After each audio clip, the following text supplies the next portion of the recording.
All right, people, we live, damn it. Now, look, y'all been sending this story to me all day. Jussie Smollett, line that Jussie Smollett, juicy fruit, juicy Smollett has been sentenced to 150 days in prison. Jussie, how does it feel to know that you could have been making $150K per episode one day on one of these badly written shows with the same plot line 100,000 times? Black folks committing crime and trying to turn their life around. The empires, the powers of it all. We already know what's up with some halfway, half sung, half lip sung ass lyrics. The whole damn cast is on coke, beating hoes in Arizona. But congratulations, Jussie. You ain't doing as much time as I thought. You only doing 150 days. Now you know what's so funny, Jussie,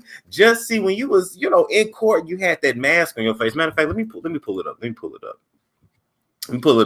I don't want to be here just dragging Justin for no reason. See, I don't want to call you Jussie no more, Mr. Smollett. Miss Smollett, girl. Come here, girl. I don't want to call you Jussie no more because Jussie is like a cute nickname when you a good kid, but you've been a bad boy. You've been a very, very, very naughty girl, Justin. And so I'm calling you Justin from here on out. Let me go ahead and pull it up real quick. Share the screen.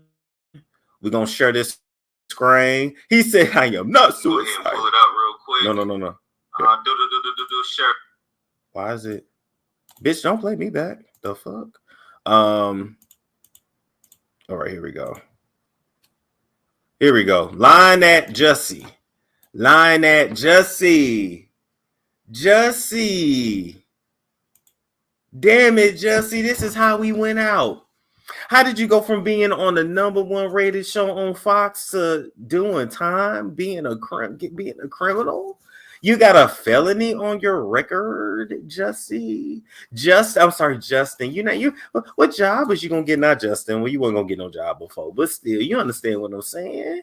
Then you used to be on a Reading Rainbow when your ass was a little kid, you and those litter of siblings that you have. So how did you go from the Reading Rainbow to the child line? I don't think you're gonna make it in prison, Justin. Now I want to let you know it's not gonna be like a plot on Fox, and I mean you gonna have all the footlongs that you can stuff, swallow, choke, and gag on behind closed doors. We're sending you letters. We'll make sure you send you a little Vaseline too. Anyway, this ain't about that. I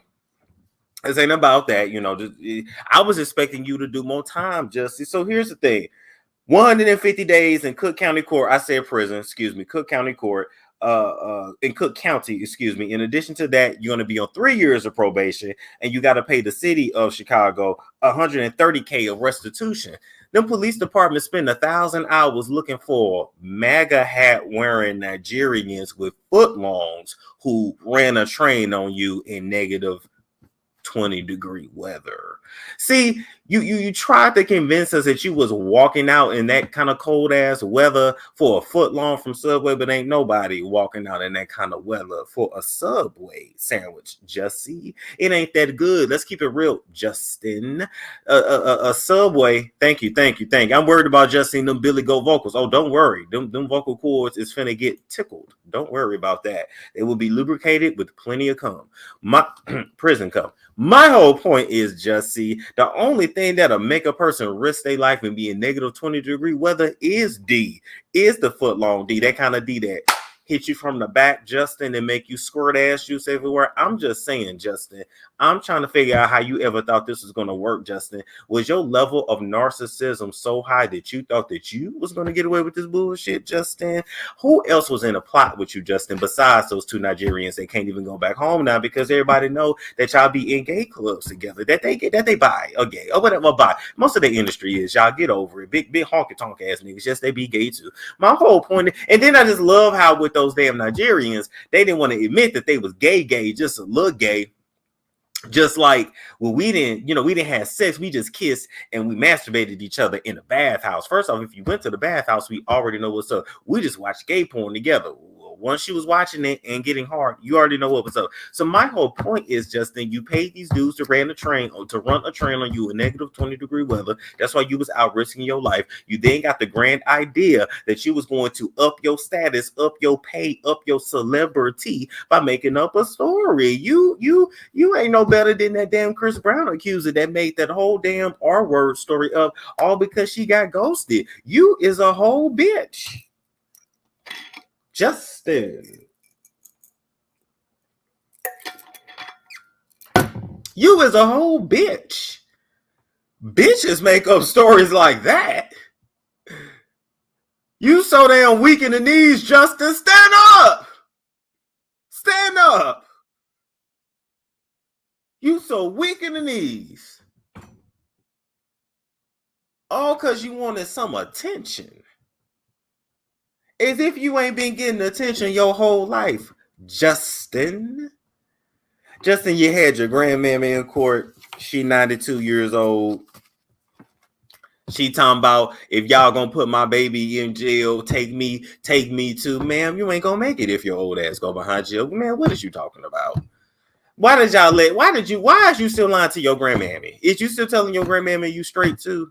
My whole point is, why did y'all why? Your brother or sister Jackie, I couldn't tell by the way it was spelled if that was a boy or girl. Your brother or sister Jackie standing up for you.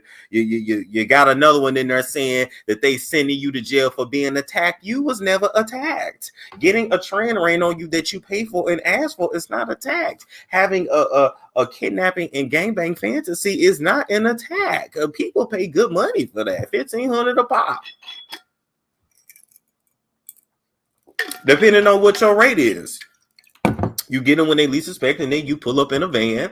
All right, you have a code word. They throw you in the back of the van. All right, they say a code word again, so you know that it's the fake kidnapping, not you really being kidnapped, bitch. And then they do their business, and you come, and then you be happy. So my whole point is, why was this even a damn story in city of Chicago? This ain't for my people in Chicago, because you know y'all rough riders. I don't want no smoke. I made one comment about Chicago and woke up to 100 emails talking about don't talk about my city. Bitch, I don't want to. And bitch, I got family there too, and they got guns. So I'm just saying. But my whole point is my family's gangster too. But they are. My point is, the city of Chicago, you guys deserve to be choked and gagged with 1,000 footlongs, because and the same thing with that mayor over there, that mayor what's her name? Mayor Buzzier, Mayor Lightwood, Sandalwood, Lightfoot, Blackhawk, Blackfoot, Black Toe, Black Nail, Fungus. Same thing with her in those ill-fitted suits. The fact that y'all spent 1,000 hours looking for 2 Nigerian footlongs in Chicago. You know how many damn footlongs in Chicago, and it take you 1,000 damn hours to find that shit. The fact that y'all spend 1,000 hours finding that shit, but won't spend no time to investigate all them damn murders that happen in your city every damn day, y'all can go to hell. But I forgot, you are in hell. It's called Chicago. Now, with that being said, let's go ahead, and I'm gonna play you his trial, not his trial, the damn sentencing. And we just gonna listen to this shit. Let me know if y'all can hear it. I'm gonna try not to show it because you know Fox be tripping. I'm not suicidal. Okay? I am not suicidal. I am innocent, and I am not suicidal. If I did this, then it means that I stuck my fist in the fears of Black Americans in this country for over 400 years, and the fears of the LGBTQ community. Your Honor, I respect you, and I respect the jury, but I did not do this, and I am not suicidal. And if anything happens to me when I go in there, I did not do it to myself. And you. No, you didn't, bitch. No, you didn't. I'm gonna talk to you. I'm gonna come, Justin. Come to the camera. Come to the camera. Come to the camera. Come to the camera. Come to the camera. Come to the camera. Because I'm not gonna be able to talk to you like no man. I'm gonna have to talk to you like one of them queens at the bathhouse. No, you didn't, bitch. No, you didn't try to Sandra Bland yourself, bitch. You ain't no activist. You was not an activist, Jussie. Where is the activism? Where is it? Where is it? Because I don't see it. Step on the necks of the black community. First off, you're a biracial. Bitch, we don't claim you no more. I don't know if you or Yandy Luther King is what. I don't know. Let me tell y'all something. I don't know what's been going on spiritually, but the last year and a half, we have seen the rise of so many damn fake ass, woke ass Negroes. I just can't. Bitch, you was not a Sandra Bland. You was not an Emmett Till. You was not near one of those. You was a Justin Smollett that purposely, you got yourself into this ish. You got fired on your day off. You were literally like an idiot that was driving a Bentley and then robbed somebody for a bigger Bentley. Bitch, you would have got it eventually.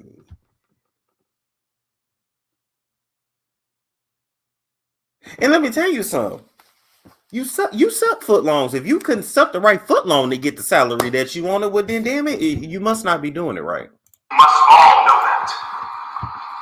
I respect you, Your Honor. I respect your decision. Jail time. I am not suicidal. All these damn narcissists. All these narcissists is coming out. They being revealed. He ain't getting nothing but 150 days in jail. You got Negroes that done been in there a whole year on child support. You ain't got nothing but 150 days. You will be all right. Find you one boyfriend in there that can protect you and call it a day. Now, you will be with the blacks because they do separate them by race. But I'm just saying, you're not going to be able to go in there and be single, okay? You don't live the right lifestyle, so you can't become, you can't become one of the Muslims. You don't live the right lifestyle. That ain't going to work. I better not see you coming out with no knitted ass hat talking about you've been delivered. Then we already know that your MK Ultra got chipped, and we know we looking at a clone at that point. Is he truly afraid of being cloned while he in there? Now the Jakuma Tati will mess with him when they go to the mental hospitals, when they go to the hospital, period, and when they go to jails, they be coming out looking a little different. Because sometimes it be a clone, sometimes the chip been messed with, sometimes they just been tortured, period. My whole point is, Justin, ain't nobody messing with you, ain't nobody tripping off you. I done already gave you the prison survival kit, and listen, your pussy hole is already open, so it's not like it's not like your cherry's gonna be popped. You need to find you one big. You like big black Nigerians. Find you one big black dude to be your boyfriend. You have enough money for your books and his books. Ramen noodles with double flaming hot Cheetos in it, the best soap, the best shaving cream. You got the money to keep y'all both set. So you gonna get you a nigga. You gonna take care of your nigga. He gonna protect you. Y'all gonna have some good sex with some home handmade lube. And you gonna get through these 150 days. You in here screaming like you got the chair. Let me inquire, are there any post-sentencing motions you care to present right now? Yes, Judge. The defense would wish to present a motion to reconsider sentence and file it in standard. This time they filed. Thank you, Judge. And let me say, I obviously consider the sentence of great length. And it's time to file, so it's reserved for purposes of appeal. The motion to reconsider sentences respectively denied. Is there anything else? Just a second. Is there going to be a notice of appeal about it? Yes, Judge. We filed a notice of appeal. We're going to be emailing to the clerk for the office. You said he might be a giver and not a taker. Okay, that's true. Well, it's gonna be it's gonna be his turn to be. It's time to be verse. You're gonna be verse. We're going. You just got 150 days to get through. Damn. Come on now. Are you going to be handling the appeal? Judge, as of now, yes. Well, you have to commit to. Yes, Judge. Yes, we're filing the notice. All right. Notice of appeal may be filed in Charlotte, and now I need the prosecutors to work with Charlotte probation officer to work out probation specifications with the conditions I just explained. 150 days in county jail, restitution, fines, and also statutory DNA costs as well. That's statutory. So you have to fill out probation specifications. I'm going to get somebody to help you do that. You can get that done in standing resolution. Your Honor, if I may, in light of the notice of appeal, we would ask that you suspend the jail sentence in light of the in-state filing of the notice of appeal. Did I do what? Suspend the jail sentence in light of the notice of filing of appeal. That would be respectfully denied. We ask that you suspend that would be denied. Yes, we did. This is if it can be stayed in light of our notice of appeal. No, I'm not staying. No. The wheels of justice turn slowly. Sometimes the hammer of justice has to fall, and it's falling right here, right now. I'm not staying this. This happens right here, right now. Shot. I know you said this Mr. Smollett has been moved. Okay. No means no. Wait a minute, this is another clip. Let me play this. Hold up. Oh shit. It's another clip. Ooh, that Genesis look nice. Sorry, y'all can't see this. My bad. I'm sentencing you to 30 months felony probation, and the probation is going to be to this court. You're going to be allowed to travel wherever you want. You do not have to live in the state of Illinois. You can report by phone. I know that if you're going to try to make a living and do some of the things you do, you may have to go to other places, New York, Los Angeles. You can do those things. You will pay restitution to the city of Chicago, the amount of $120,106. You are fined. If you ask me, he still got off pretty easy. $25,000, which is the maximum fine. And you will spend the first 150 days of your sentence in the Cook County Jail. And that will start today, right here, right now. Damn! The jury found you guilty. It's going to start right here today, right now. No final meal for you, sir. No final foot long for you, sir. Jussie. Ask your sentence to be modified. To do those things, you file a notice of appeal in writing within 30 days. You also file a motion to modify your sentence, which you have to be filed in writing within 30 days.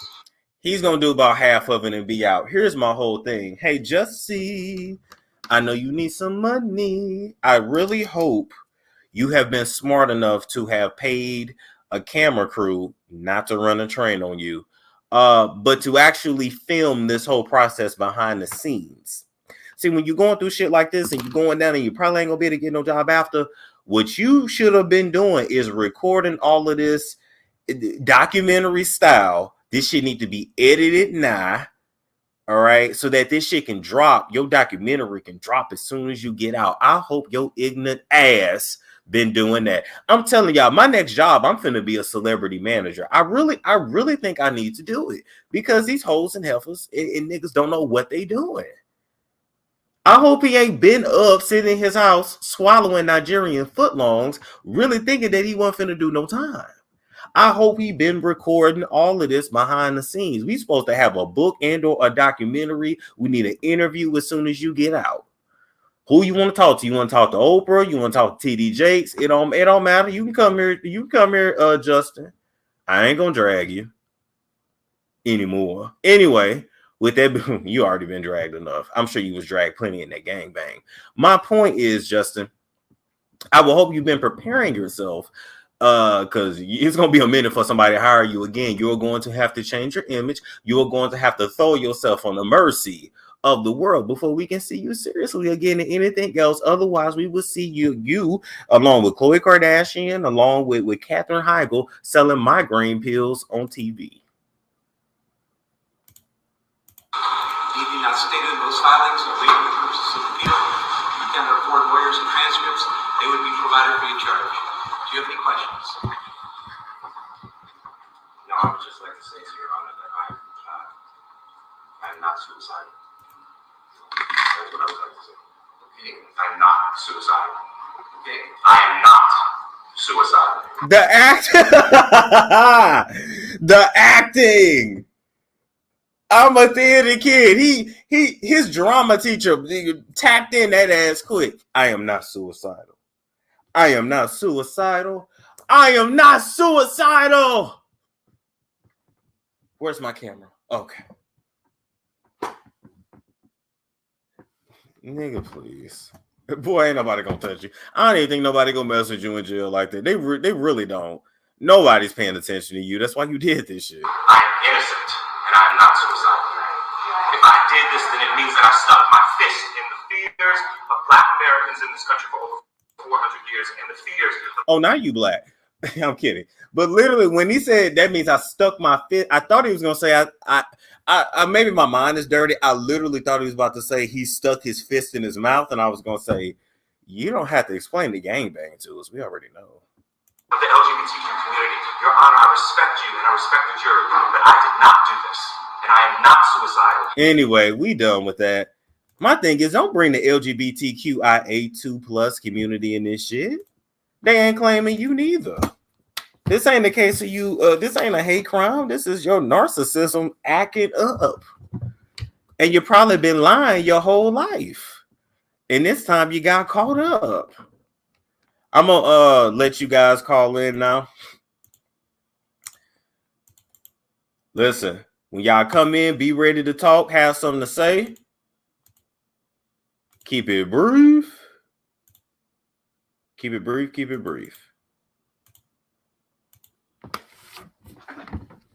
Grab my phone. This fool acting like he really, but 2+, yes. Yes. And the 2 stands for two-spirited. Yes, that is a term. Lesbian, gay, bisexual, LGBTQIA2+. Lesbian, gay, bisexual, LGBT, transgender, Q, queer or questioning, I, intersex, A, asexual, 2, two-spirited. Yeah. Yeah. That laundry still there, baby? That ain't laundry. Those is clean clothes. I just ain't hung them up yet. What's going on, Rhonda Love's Life? Hey, Storm, how you doing? I'm good. How you doing? I am good. Okay. You cracked me up. I feel bad for him a little bit. You? I do, because I think what he did was stupid, but 6 months, listen, I live Cook County Jail. I live in the Chicago suburbs. Now, Cook County Jail is no joke. I mean, it's not like he committed murder. It's not like I don't know. Maybe it's the pink tender heart of mine, but I just feel in his family. Did you see here his brothers and his grandma and his sister are out there on the doorsteps, the court steps, just crying, and he's not innocent. That's my opinion, but Cook County, I mean, that's not a nice place to be in. It's nasty. I get it, and that's why I want him to go ahead and just get him one boyfriend that can protect him. I'm serious. It's politics. He's already gay, so whatever. So it's not gonna be a big, not gonna be a big thing. You gotta hide, but just get you one prison boo. You're gonna have to keep money on his books, right? And get some protection. And you just gonna have to rock that shit out.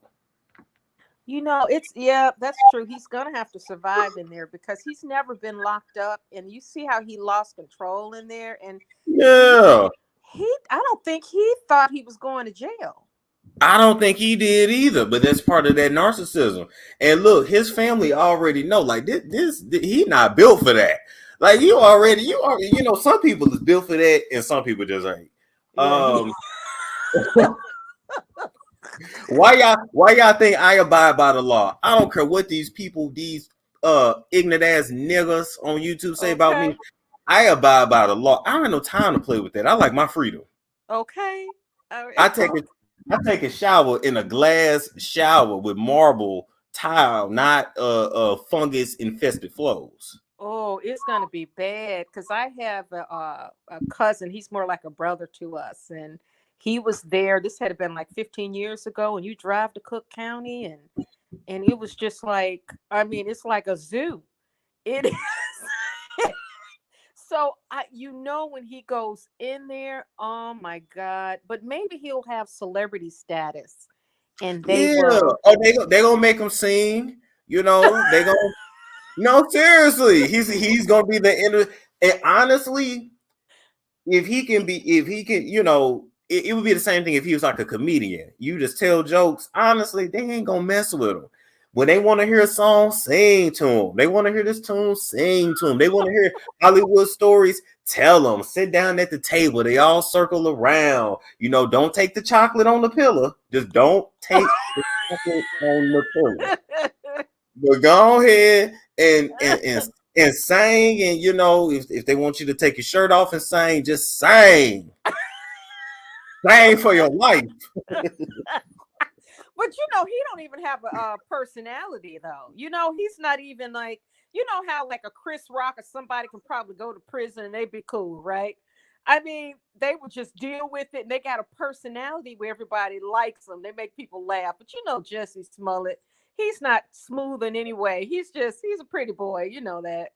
He is a pretty boy. He's cute. And they gonna start braiding his hair. That's why you seen he had that haircut like me. Them little curls is gone. You're right. Somebody must have convinced it was he. He loved his hair. So he loves his hair, and he loves to grow it out. That shit'll be braided by 3 o'clock with barrettes, and he's gonna cut it off. Your ass is too light and too cute for that. Sorry. I'm sorry. I didn't see that what was that show on A&E where they took the kids to jail? Dang. They let the kids see how it is to be in prison, in jail. Yeah. I can't think of the name of it. I know what you're talking about. Yeah. You know what I'm talking about. And and how they treat them little mixed boys talking about, oh yeah, you gonna be my boyfriend. No, he said you gonna be my girlfriend. I wanna comb your hair. No. Oh no. Oh no. Oh, well, I just feel bad for him, but thanks for the laugh, Storm. You're welcome. You have a good night, okay? You too. Bye. Bye-bye. I do kind of feel bad for dragging Jussie like this. It's just, if I was making $40,000 an episode, I'd be sitting my ass down somewhere. As a matter of fact, bitch, you making that kind of money, you supposed to be on the island somewhere getting ran through like you like. You supposed to be on the island somewhere getting ran through. You supposed to be having these foot-long Nigerians serving you grapes and pineapple and drinks. You just messing up. What's going on, Natalia?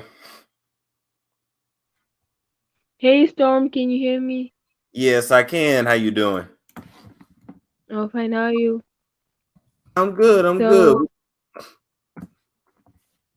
So with the Jussie Smollett scandal, like I feel like he's innocent because the way he was speaking when when they claimed he was like guilty. So what do you think?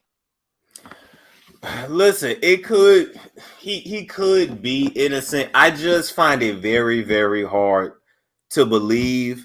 And once the trainers came out and said, look, he paid us to do this, like, I believe, I just, the story doesn't make sense. It just doesn't. It just doesn't. I would love to believe he's innocent, but I just don't. Why was he saying I'm not suicidal? Listen, the Jakuma Toddy is real. Yeah. The Jakuma Toddy is real. It just is what it is.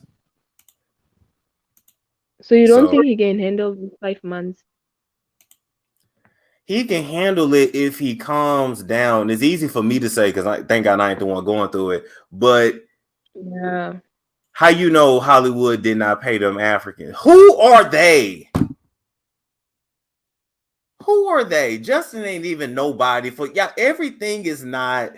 Listen, everything is not that. I'm just saying. But the story just doesn't make sense. So when the story came out first, did you believe it? I didn't believe Like it when then because it didn't make sense. And here's the thing: the show was at the top of it. He was really going far. yeah. So And then I think like Empire was, for me, that's the only show I knew of him. I don't know if there's another show. he was a child actor too, because he has a litter Oh. of siblings, like literally a litter. And I think I'm pretty sure he was on Reading Rainbow back in the day. I didn't want to look at this picture though. Hold up. Let me.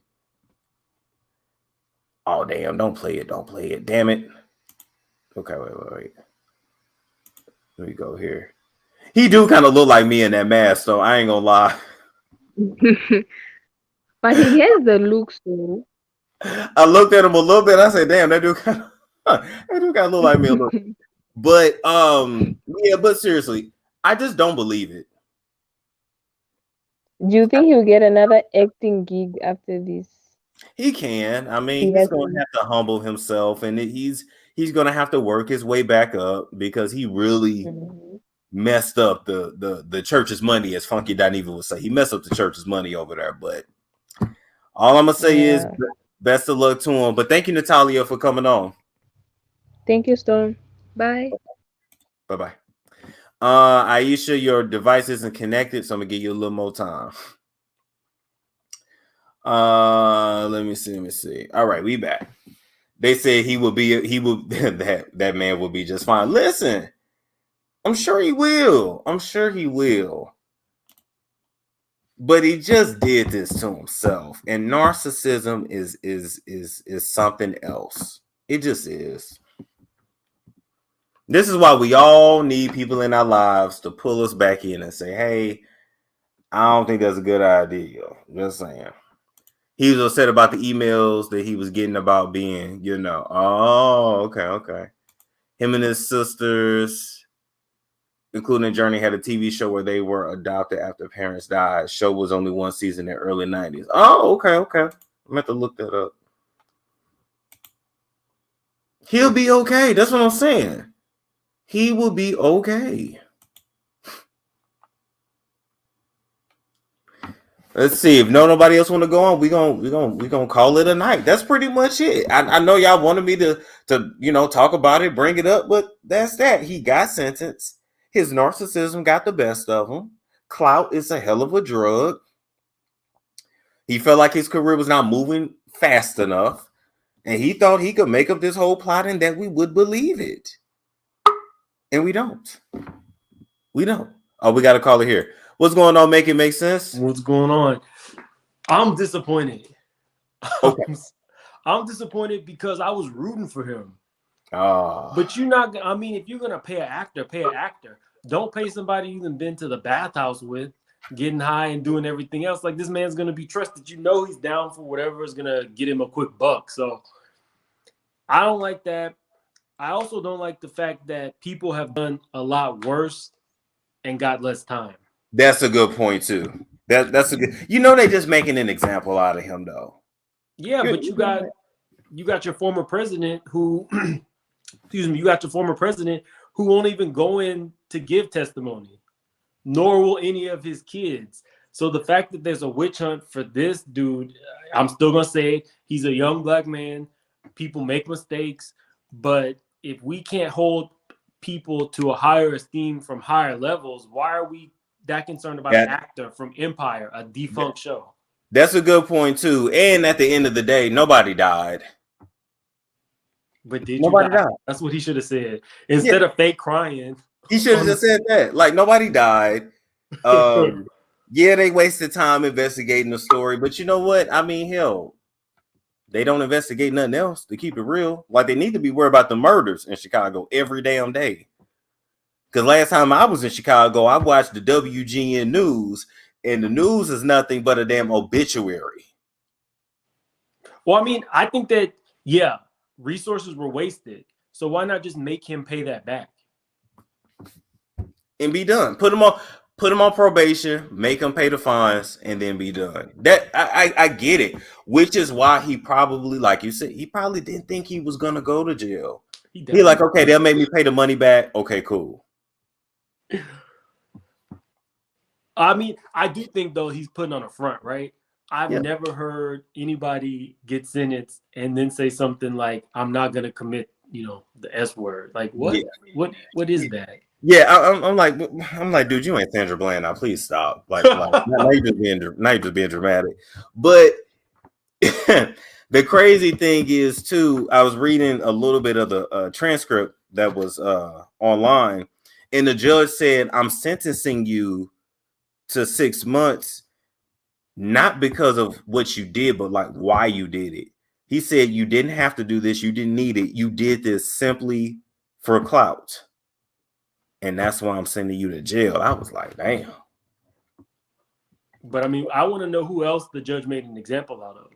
Good point. Because I don't know. I go back and forth. At that time, it was a powder keg. So if you're talking anything racial, it could have blown up. So the fact that you wanted to benefit, I don't know how, but he wanted to benefit from the racial tensions in the country is pretty disgusting. Yeah, that's true too. M. Shante said 150 days of jail, that's it. He should have to see a therapist, probation officer, group counseling, and his granny should have got a switch and whooped his tail. Wow. And no more trips to the bathhouse. No, listen, man. Drugs in a bathhouse. If he had just stayed his ass at the bathhouse and just left it alone, he'd have been all right. Talking about foot. I went to Subway at 2 a.m. Like, just stop. I think they said it was like the coldest night of the year. It was. First off, I'm not risking my life for Subway. I'm not risking my life for Subway ever. He had somebody else in the house. Another thing that I took issue with is the fact that he took so many people with him. Why were you name dropping Don Lemon? What was the point of that? Why would you bring this? Like, Don Lemon almost got fired over this. Yeah, he did, because Don Lemon was giving him some inside information, like, hey, we about to put out this, hey, we about to put out that. But see, that was dumb too, because now you're not gonna have no media people on your side. You just gonna. He wasn't thinking. It's kind of like he told a lie, then he had to just keep telling lies, and he got overwhelmed. Oh, go ahead. Are you surprised that his sister didn't get dragged in this? Because her career is still flourishing, and sometimes when the stink is around you, you start to stink. So I'm surprised. I'm happy it didn't, though, because she didn't do nothing. That's all on him. But I know what you're saying. It's the name. You talking about Journey, right? Right. Did you even see her ever at the court case? And honestly, she's probably been advised, like, by her agents not to talk about it. You see what I'm saying? But I mean, if you believed your brother, wouldn't you? Listen, she might not even believe him. I'm just saying. Look at what Nicki Minaj did. And hold on. I saw your Tokyo Tony interview. Don't be putting your hand on your head like I've been saying crazy. I know. Listen, I did that, and then I caught myself because I don't work for that camp anymore. Well, I never worked for that camp, but I'm not connected to a certain camp anymore, so I can talk about Nicki now. But listen, hell yeah, Nicki did the same thing for her brother. You right. She did. And I think he was guilty. He was. I didn't put two and two together when I said that, so just FYI. You good. But yeah, I think that if you do believe your relative, you should come out and support. The fact that she was not there, sounding the alarm that he was innocent, said everything that. They said she believed him at first, but she stepped back as the facts came out. Oh, wow. It's just, of all the things you could have done, why this? I really don't know. I don't know if it was like the actor in him that said that he could pull it off. I don't know if maybe his career was on a downward slump, so he needed something to put him back in the media spotlight. I remember hearing that he wanted to make what Taraji and Terrence were making, but that's just not gonna happen. Not yet. Like, give it time. They said they were only playing the three brothers, if I remember this correctly, only 200,000 a season, even as Empire was getting like what 15, 17 million views. So they were definitely raking those kids over the coals. So they deserved a raise, but that's when you shine, right? Like you've been given the torch. Now it's your time to take it to the next level. So what he should have done was did every commercial, did every endorsement. I know he got Pepsi. He should have put out albums. Like you have to make that work for you at the time that you're hot. So I don't really think that he capitalized the way he could have. Yeah, he really didn't. You know, he Or and you reading Don Lemon? What the? oh yeah, because I talk about how Don Lemon is aging like Wonder Bread and how he never has a lineup. Okay, damn. He got a lineup during New Year. Listen, first off, Don Lemon be drunk as hell every New Year's. I'm like, how was this allowed on TV? But that's another story. A lineup or some Beijing. Ooh, well, a little bit of both. A little bit of both. I mean, even the makeup they put on Donald doesn't really. It looks like casket makeup. Anyway. It's the best. This is why they don't let me on national television, you know, because. And I'm here egging you on. Yeah. But any other comment make it make sense? No, I just don't think that. I get why he got the time, but I really do feel like there are people who have committed more serious offenses who should have gotten that kind of time. And the fact that they aren't and he's going to be sitting in jail still doesn't sit right with me. So I get free it. Jussie. And I hope that. Would he say he was the gay Tupac? Well, hey, Tupac went to jail and he took that bit. So I'm just saying, that's why you gotta watch what you say. He the gay Tupac? Yeah, okay. All right. Take it easy now. All right, bye. Bye-bye. Oh man. And that's still an oxymoron. What's going on, Nicole? Hey, can you hear me okay? Yes, ma'am. What's your comment tonight?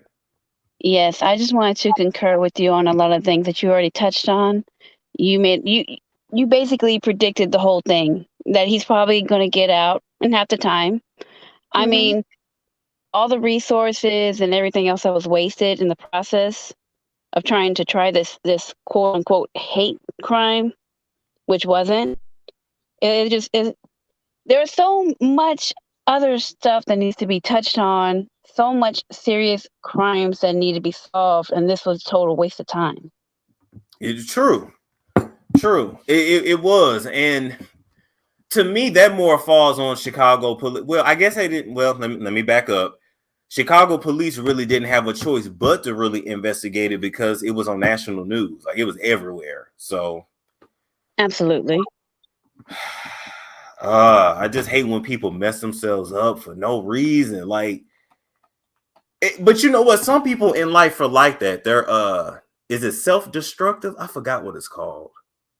Yeah, that's pretty much it. It's self-destruction, yeah. But it's due for attention. It's all for attention. See, everything is based on attention. Now that is everyone's worth now. It's literally attention seeking. It's literally for clout. But you're doing it for the wrong things, for the wrong gains. And you're not gonna truly prosper in life when you do it like that. That is true. You're right about that. Well, thank you, Nicole. I'm gonna take the next caller. You have a good night, all right? You as well. Thank you. Bye-bye. It's straight ego. Yeah, you're right. You're right. Yeah, that ego will mess you up every freaking time. All right. Is it Aisha? Yeah, that's me. Can you hear me? Yes, ma'am. What's your comment tonight? So maybe this is just me just being paranoid, but I just feel that someone that he really trusted told him to do something like this and was like, you know what? You're not getting paid enough. You deserve better than this. And the reason I say that is because we have to be careful who we surround ourselves with. Because you'll get advice from the wrong person and mess yourself up completely. And I really feel like the person that told him this really wanted to see him go down and also remind like a lot of us, oh, you're not crap. Don't think that you are who you are just because you have all these ratings and all of that. And the only reason I think that is because you said something about Whoopi Goldberg a few weeks ago, where she thought that she was so big and all of this, and she was. But then they wanted to remind her that she really wasn't. And I think like whoever did this or told him to do this was like, yeah, go ahead. And then they used him as an example later on, which sucks. I hate it. So it's one of those things because I just don't see him just, oh, he wanted to do this. And he might have, but there could have been a much smarter way that he could have done this. Somebody told him to do this and that it would be okay. Here's the thing, though. You know what? I like your theory, and I like the way you think. Here's the issue, though. Who would want to take him down?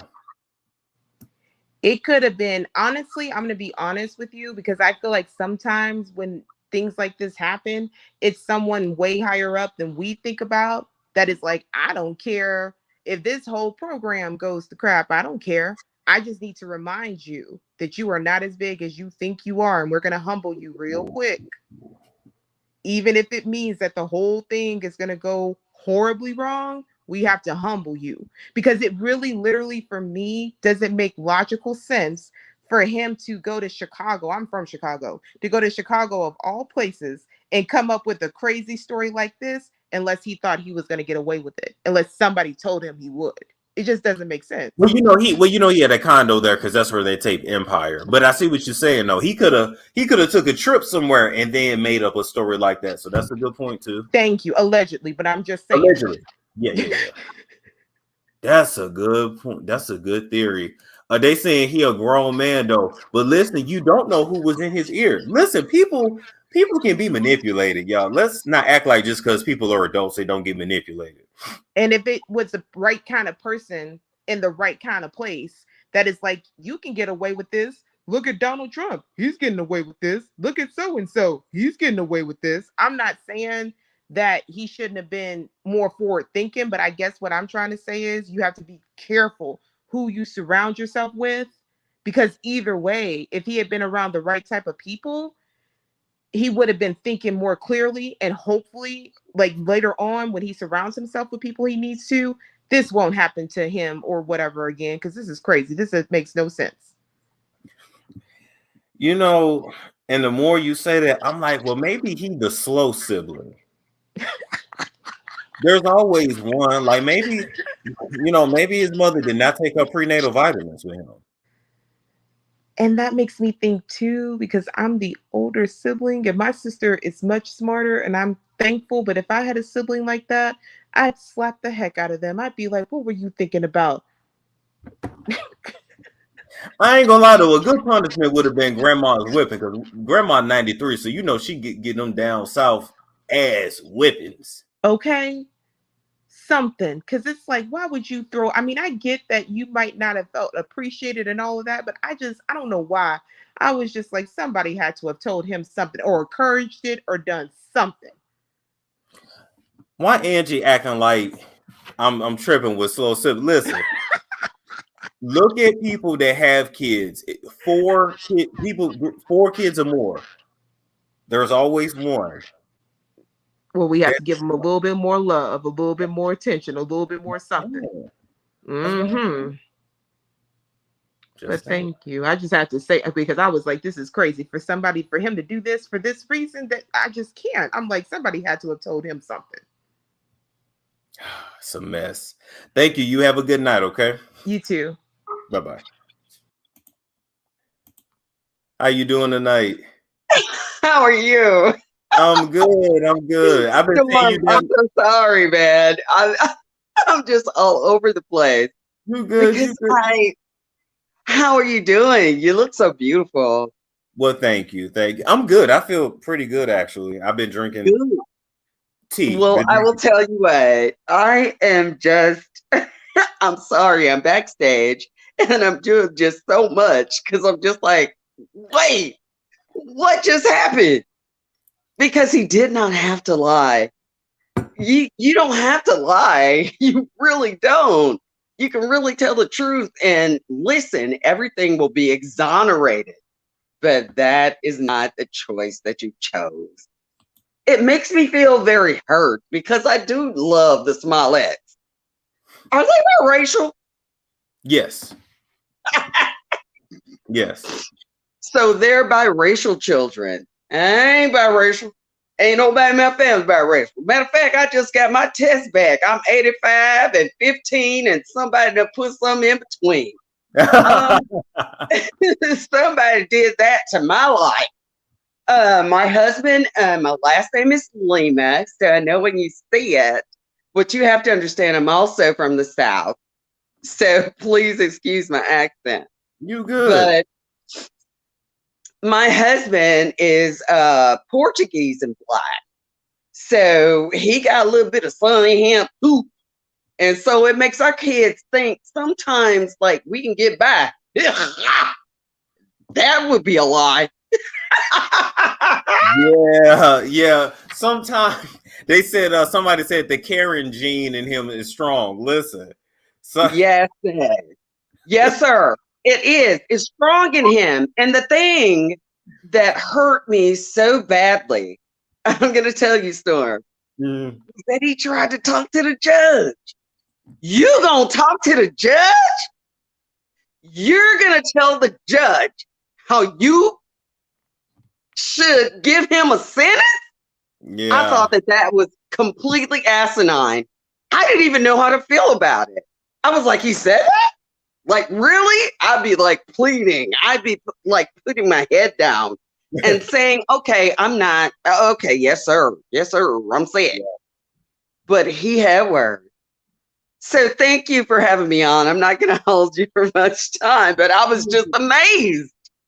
Listen, I was amazed by the verdict only because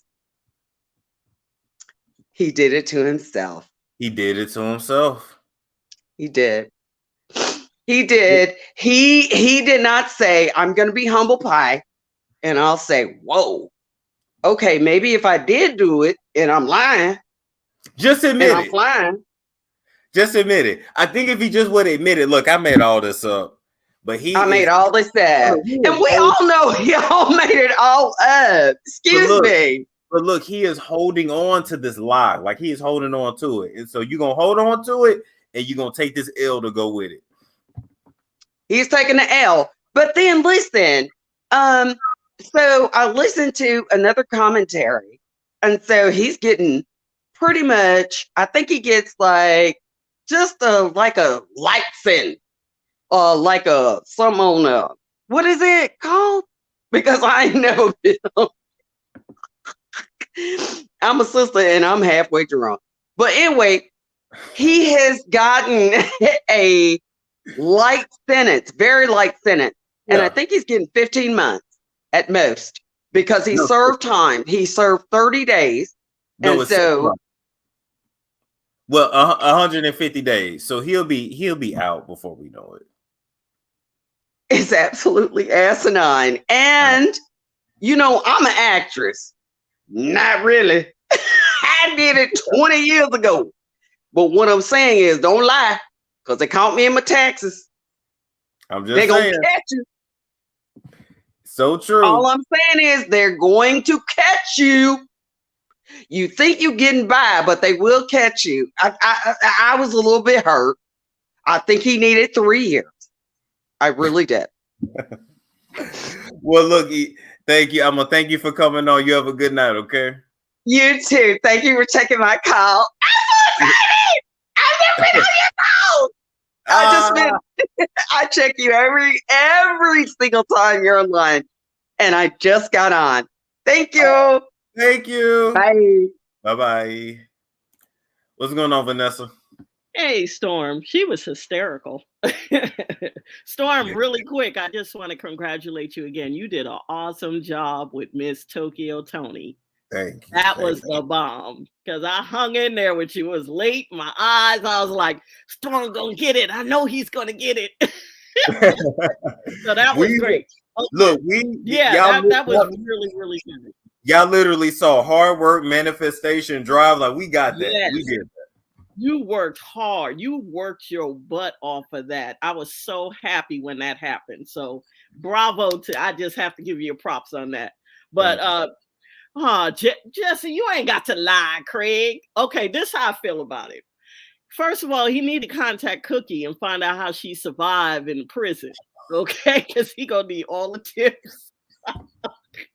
All right, here's the thing. I disagree with the caller. What was her name? Aisha, I think. And she was saying that her theory, she thinks somebody, come on, guys. We see how his personality is. He's a spoiled brat. He's used to getting what he wants. Look, he got grandma in there. You can tell he's spoiled. And grandma talking about, if you gonna take him, take me, ma'am. If you're gonna sit your old ass down somewhere, grandma been spoiling that boy. This is what it is. And as far as somebody telling him to do it, come on. Look the way he talked to that judge. He's used to acting like that. Didn't nobody tell Jussie to do that? Okay, so this is the thing. I feel mixed emotions about it because I do feel like they shouldn't have given him that time in jail. Somebody like that does not deserve to be in jail. I think he should have paid a lot more money. Because if you're going to do that to him, and I listened to another commentary, he made a good point. What about all these Karens that be lying? That's a good point. They not in jail. They lied. What about that woman? Remember that one woman? And I think it was in Central Park. It was a park, I think, in New York. And the guy was a black guy. He was a bird watcher. And she accused him. She was like, oh my God, he's going to hurt me. And he was just standing there bird watching. How come she didn't go to jail? She used police resources. She did. And a lot of those Karens, when they calling on these kids that got, setting up a lemonade stand, they're calling the authorities, put them in jail. I'm sorry. I just feel like it's not fair. It's unbalanced. If you're going to throw Jussie in jail, you should throw those Karens in jail too, because they lie and they use police resources. That's the only point I want to make. Also want to remind you guys, Jussie did a thing. You know how you cut out letters from a magazine and remember that? He did that first before he did the other plot. And he didn't get no traction from it. So then he went ahead and did the elaborate thing. Y'all forget that he did that where somebody was sending letters to I think they were sending it to the production company, to the studio. And it was threats. And somebody was like cutting out letters. Remember that? Nobody told Wait. They said that black guy didn't want to press charges on that Wonder Bread because he had a Wonder Bread wife. What that got to do with him pressing charges on her, though? Exactly. Listen, I feel like people know who to do that to, because a nigga like me, bitch, you going to jail fucking with me. Yeah, but here's the dangerous part. And one thing you could say with Jussie, didn't nobody get hurt. But with that Karen, imagine if he would have been a different type of black dude. You know what I mean? Because this black dude was a bird watcher. No shade. He was a gentleman. He was just looking at the birds. He was a Derek and not a Deshaun. Come on now. Okay. That part. Now imagine if that was Deshaun. Them police would have rolled up on Deshaun yelling, he cursing. They could have shot him.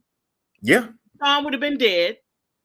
And it would have been a bunch of BS. And Karen gets away with that. How come she didn't go? Nah, I think them Karens need to go to jail too. They use police resources. When they saw that black family doing a picnic in the park and they're like, you're not supposed to be grilling here. And you call the police. If the police come out there, you need to go to jail because you use police resources. I just wish it would, and I know it can't be like this, but even when they Karen harassed that black family, I wish that it would have been legal just to stomp the hell out of her. Because I'm telling you, if people like that start getting their ass whooped, they will stop doing that. That part. And they know they're going to get away with it. But so now look at Jussie. Now he did it. What I believe you nailed it. He was doing it for clout. He wanted his career to go a little bit higher. They could have been in his ear in regards to money. He realized what everybody was getting, but make it make sense had a good point. It's like, use that platform so that you can go up higher.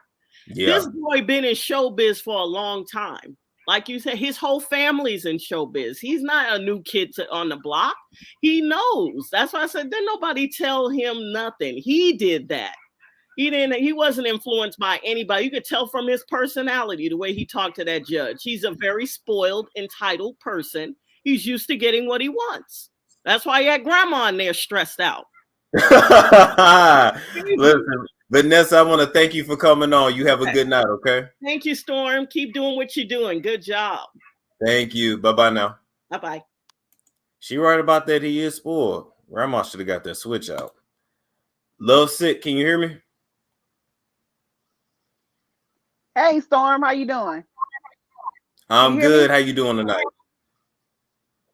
I'm good. Yes, I get. This is my first time catching your show like live. I just learned how to do Hey, it. now love But sick. Besides, yes. Can you hear me? You gotta make sure you listen to me just straight through StreamYard. You can't play me on the back end too. All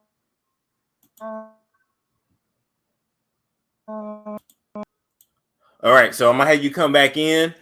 Will you come back in? Just listen to me on StreamYard. Not it's a bit of a delay. What's going on, Mikey?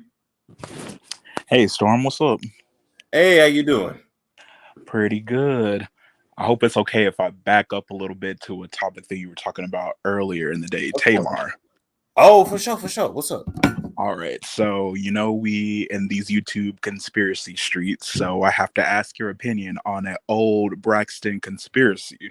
Oh, I'm always here for that. What's up? Okay, so a couple of years ago, do you remember their oldest brother, Michael, had a daughter who passed away? Oh, shit. I hope this is okay to talk about. Go for it. I'm gonna let you talk about it, but go for it. So, theory in the streets is that she was a sacrifice to the Jatumatati in order to enhance Tamar, and then also that Grammy that Tony won.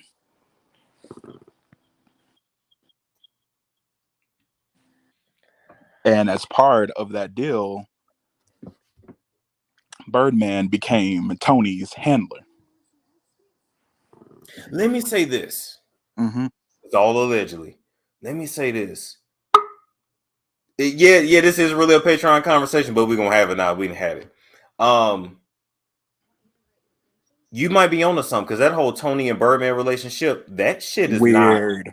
That is not normal. Let's keep it a stack too. When Tony lost her engagement ring, that looked like insurance fraud. Let's just keep it real.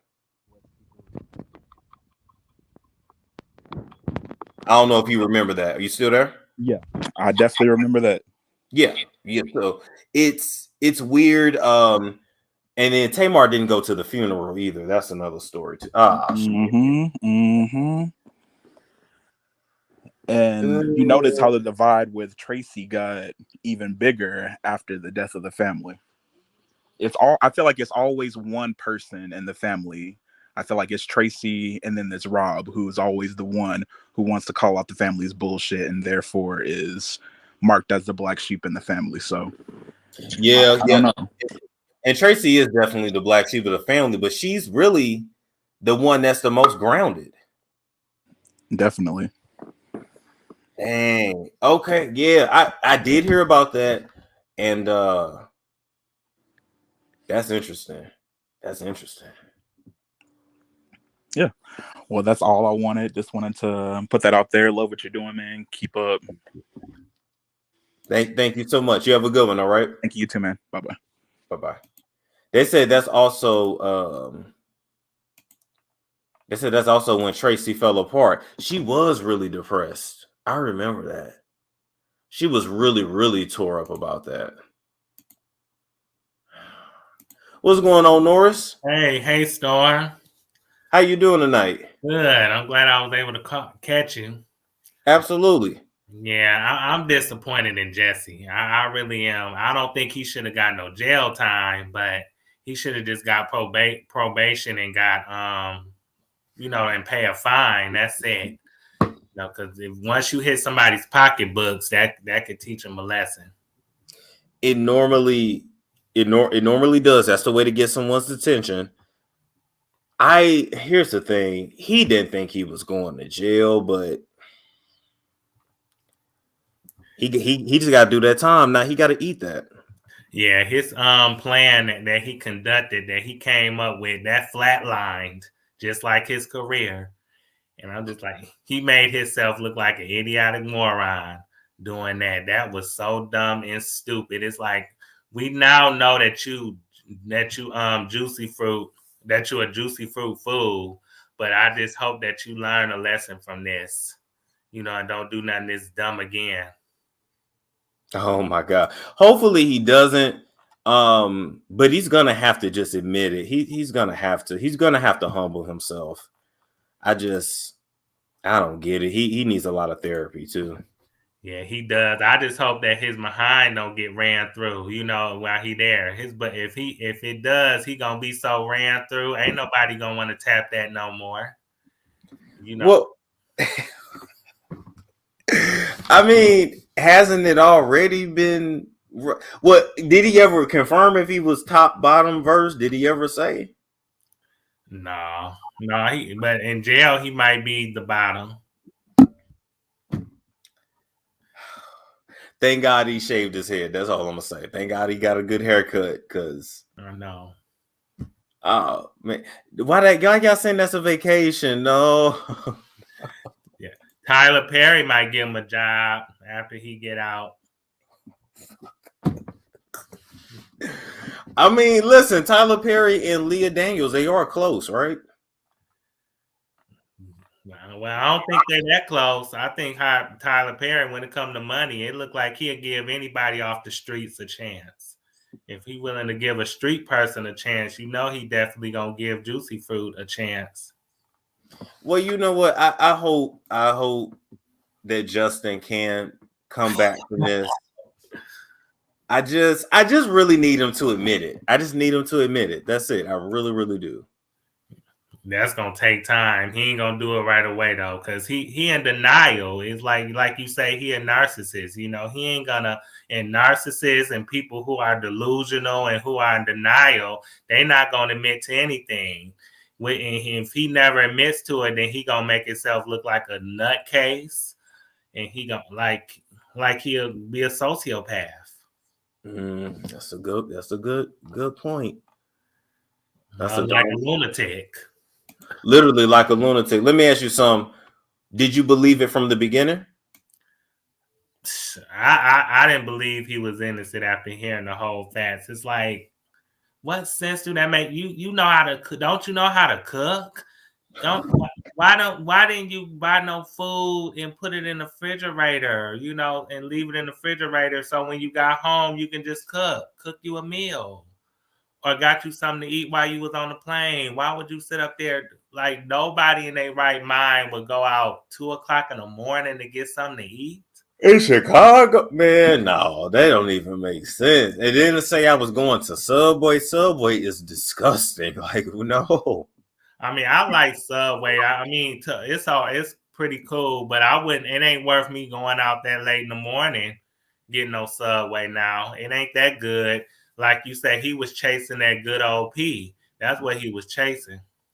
Now that'll make a nigga walk in negative 20-degree weather, but other than that, he ain't doing it for no Subway sandwich. I just don't believe that. Yeah, like, and it don't, and not even that. If that was me, I still wouldn't no good deed make me do nothing like that. You would have to come to me. I wouldn't go running to you. Shoot, he up there chasing dudes that you paying. You need to chase somebody that bad, and then are you embarrassed by them that you gonna come up with that lie? You sound like a hot mess on crack. Well, they did do drugs. They did do drugs at like the bathhouses together. Oh goodness. Yeah, so they were really into what's in my pocket. They were really into some stuff. Yeah, they was some tramp stamps. That's what they was doing. Tramp stamping around town. If I was a slut like that, I'd probably be scared to come out and admit it too. Oh my God.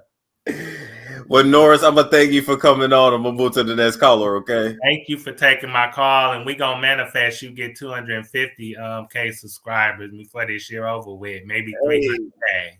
Hey, I appreciate that. We need to manifest another big interview. We need Leola Brown here. Yeah, and I love that interview the other night with Tokyo. That was good. It was good. I'm gonna let you get your phone. You have a good one, all right? You too. Bye-bye. Thank you. Yeah, Norris' lighting look real good.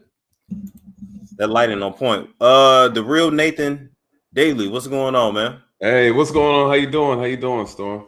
Good. What's on your mind tonight? Man, I wanted to get some insight. I'm a retired law enforcement officer, so I'm looking at this case. Yeah. I'm looking at this case. I had a lot to say, especially, on my channel. And I want to congratulate you. I actually just joined your channel not too long ago on the piece you did on Pharaoh. So very impressive. Oh, well, let me warn you, for All more videos. It's a lot of fuckery over here. So we got our good videos, and then we got your girl will probably watch me. That kind of thing. Yeah, I'm just warning him, y'all, because he seems like a man's man. So I'm like, let me just let you know. It's a lot of fuckery over here. No, you good, brother. You good, man. I salute you for the work you're doing, man. I mean, obviously talented. You got a lot of subscribers. You're doing well, and I just saw you post this because I actually did a segment on my side on my channel and just talking about it from a law enforcement perspective. And so I was like, let me hear what this brother talking about real quick. Yeah, educator. So, what's your take on it? Because I don't even know where to start with it. So, yeah, it's a lot. I mean, I'm disappointed in him for a lot of different reasons. And I think a lot of people, I've heard a few people say like, hey, he shouldn't have got any time, but I disagree. And I think people are not really seeing the bigger picture, right? Okay. The political scheme behind this, right? We have to be mindful in our community. We're very sensitive to stuff like this. So when we look at a situation, how easily this can be weaponized and used against us, right? You have a situation where you might have a white male who does the exact same thing, right? He makes a false allegation, say that he was assaulted by some black men, right? And that it was racial. And then, they find out he lied, made it up. He had maneuvered all this political support, all this celebrity support, right, from his community. And then we find out he made it up. You guys, we would all be asking for blood in the courtroom. We would all ask that gentleman be punished appropriately, right? Sure. And I think I was a little disappointed because the NAACP, you had what's his name? The kind of a couple activists like social activists, like Al Sharpton and stuff. Al Sharpton and them, yeah. And Jesse Jackson. Some of course a lot of celebrities like, hey, can we give him a little leniency? Can we not punish him? He's been punished enough. And I said, no, I disagree with that because it opens a door for a lot more other people to kind of use this, against us. And so I don't like that idea. Not saying he should be dragged through the mud, but at the same time, I do believe the punishment should be just and fair. And I think people are forgetting how he sat back and he orchestrated this entire event. The whole thing. Yeah, it's sick. The whole thing. Yeah, it's sick. It's sick. It's sinister. When you really think about it, think about the time this happened, what was going on in our country, right? We know that this country is extremely racially sensitive. Very sensitive with the LGBT community as well. So he used that, right? He weaponized that. He weaponized that group. He weaponized the black community as well. And then he pinned them against, Trump supporters, right? And so he knew that was a very sensitive line he could dangle and take advantage of. And it lets you know how fragile this country is. We're easily manipulated through our emotions, and how dangerous that was. And look at all the people that he kind of spit in their face, right? Look how he disrespected them.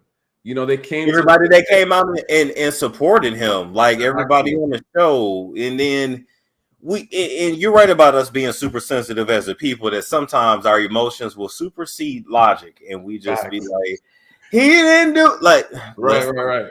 Let's think. Even grandma in there, like, my baby didn't do it. Like, your baby a grown man. Man, don't get me started on that. Listen, you can't tell some of these parents nothing. I go in these houses all the time and I'm like, hey, little Johnny did XYZ. That's like, not my Johnny, right? I said, ma'am, I caught him with a knife in his hand, right? We got video. No, not him. So, it's in our community too. A lot of our moms don't want to believe that our children are capable, right? Yeah. Of doing wrong things. And so it's disappointing. It's embarrassing. And, I wanted to get your take on something, though, about the judge. Oh, for sure.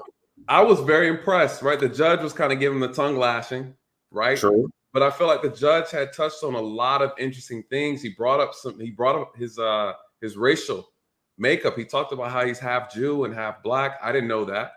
Oh, yeah. You didn't know that? Oh, yeah. No, I didn't know that. So, oh, yeah. His dad is Jewish. Yes, sir.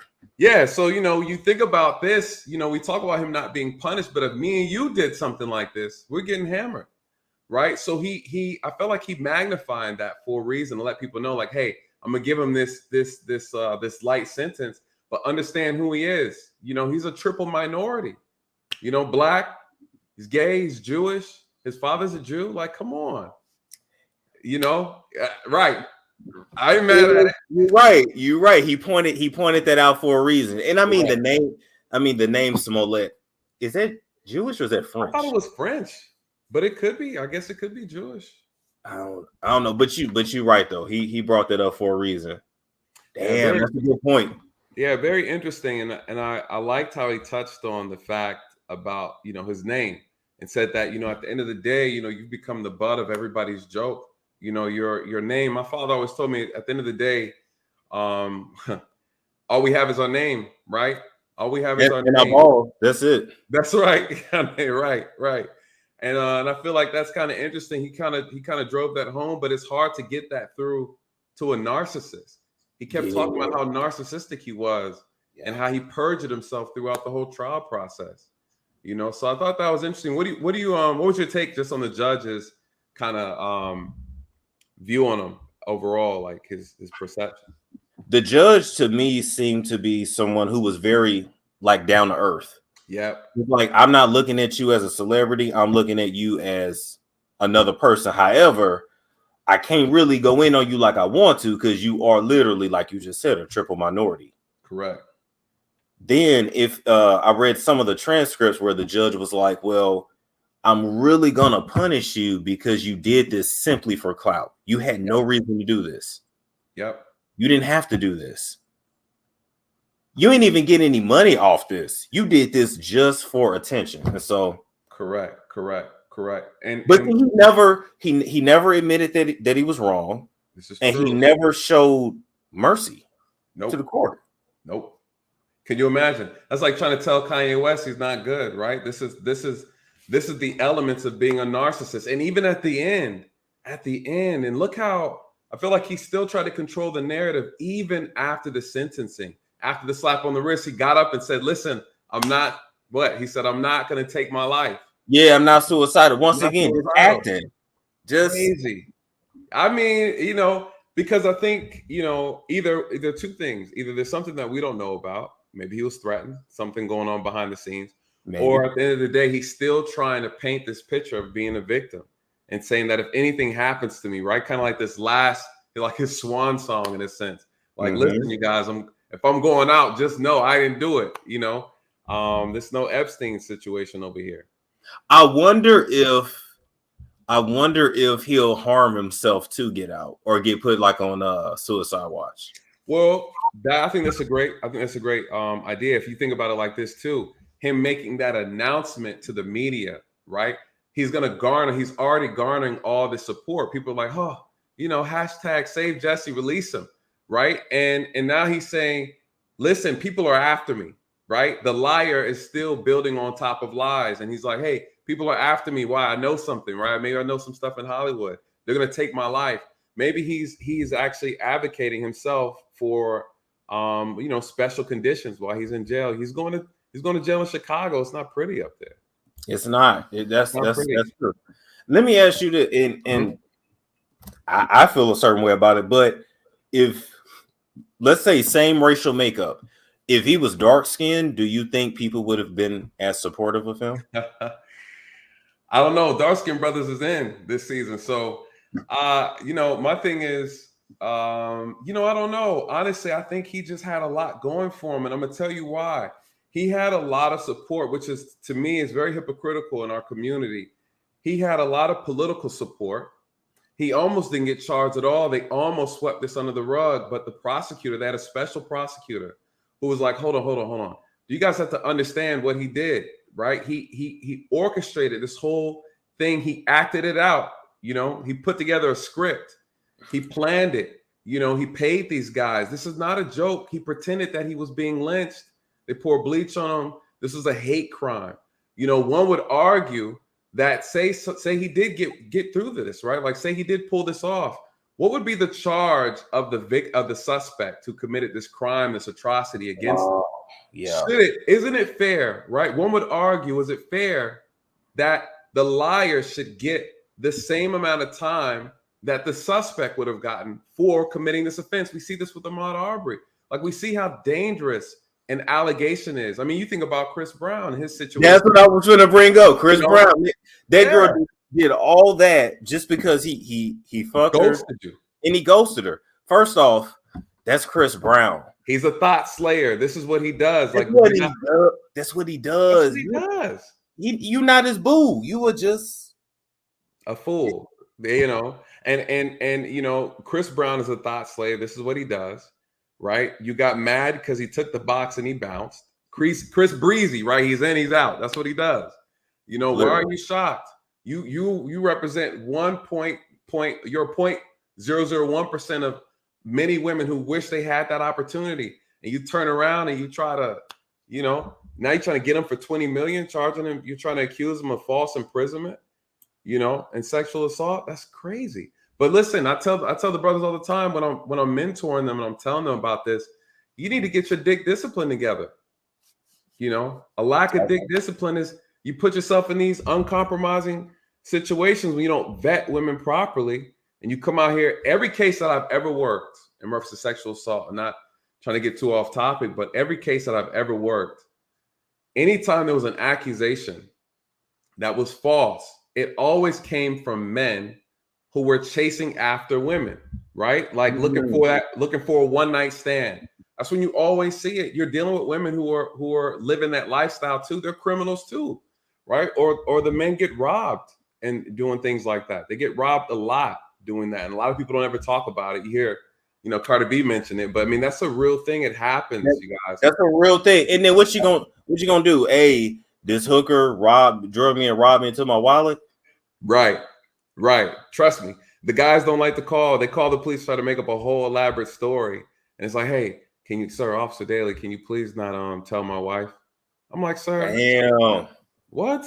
You in this hotel? You thought you was gonna get two for the price of one. And then while you're in the hotel, one of them leaves and unlocks the door, and then the group of fellas come in, right? So you're at the club tricking off your money. They saw the jewelry. It happens all the time. Here in Atlanta, it happens all the time. All the time. And I ain't gonna front. These little stripper thighs here, they slick in Atlanta. Oh my God. They slick.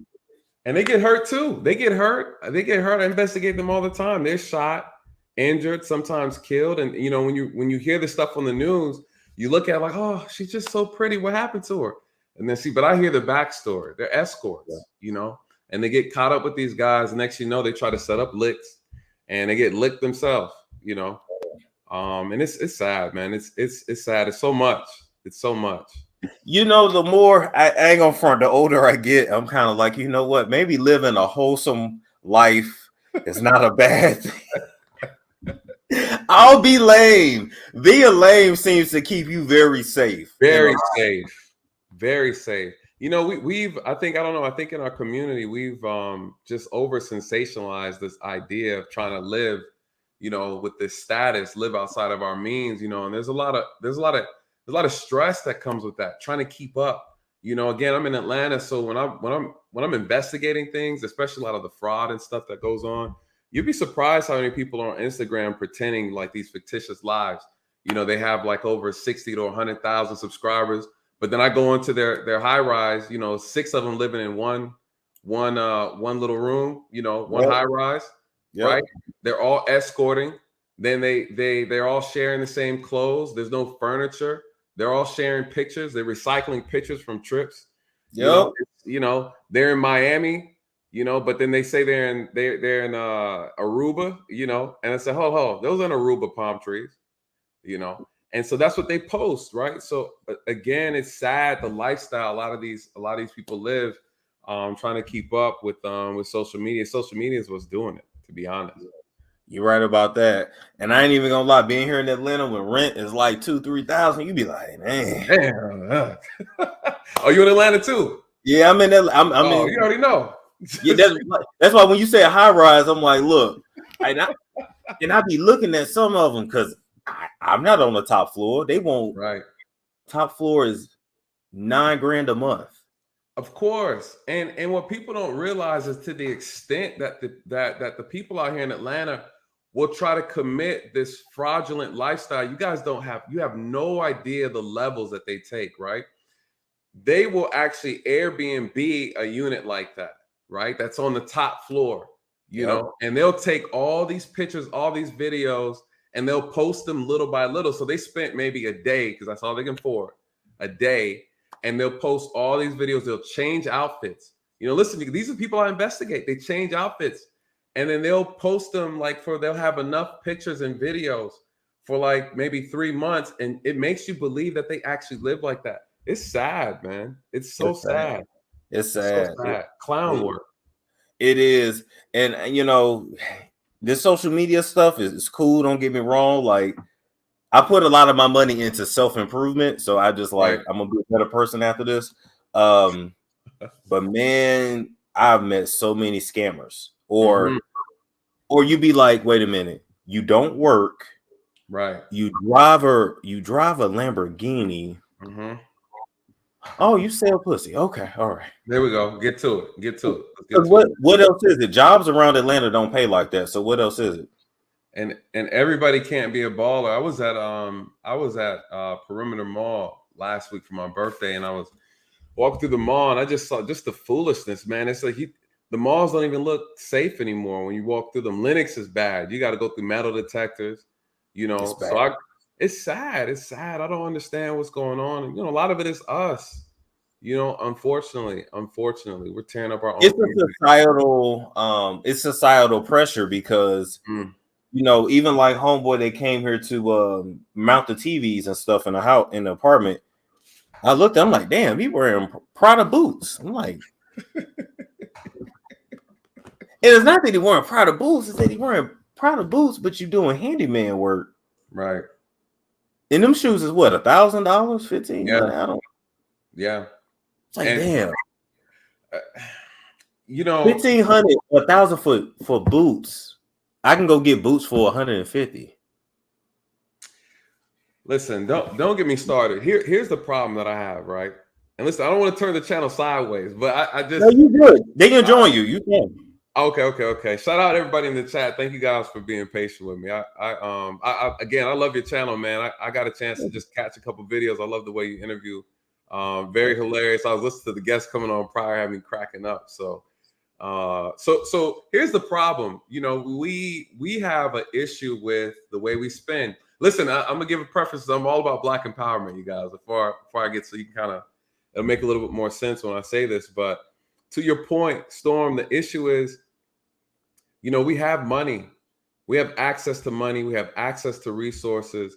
You know, last year our community spent $1.6 trillion. $1.6 trillion during the pandemic. I don't know where these brothers and sisters got the money, but we got it and we're spending it. The problem is we're spending it on foolishness, right? You see what Jim Jones did the other day, right? He's complaining. He's like, yo, I'm here to spend 26 grand. Nobody's giving me attention. So now I'm angry and now you look like a clown. And, you know, we keep talking about, go ahead. But here's the thing with Jim Jones.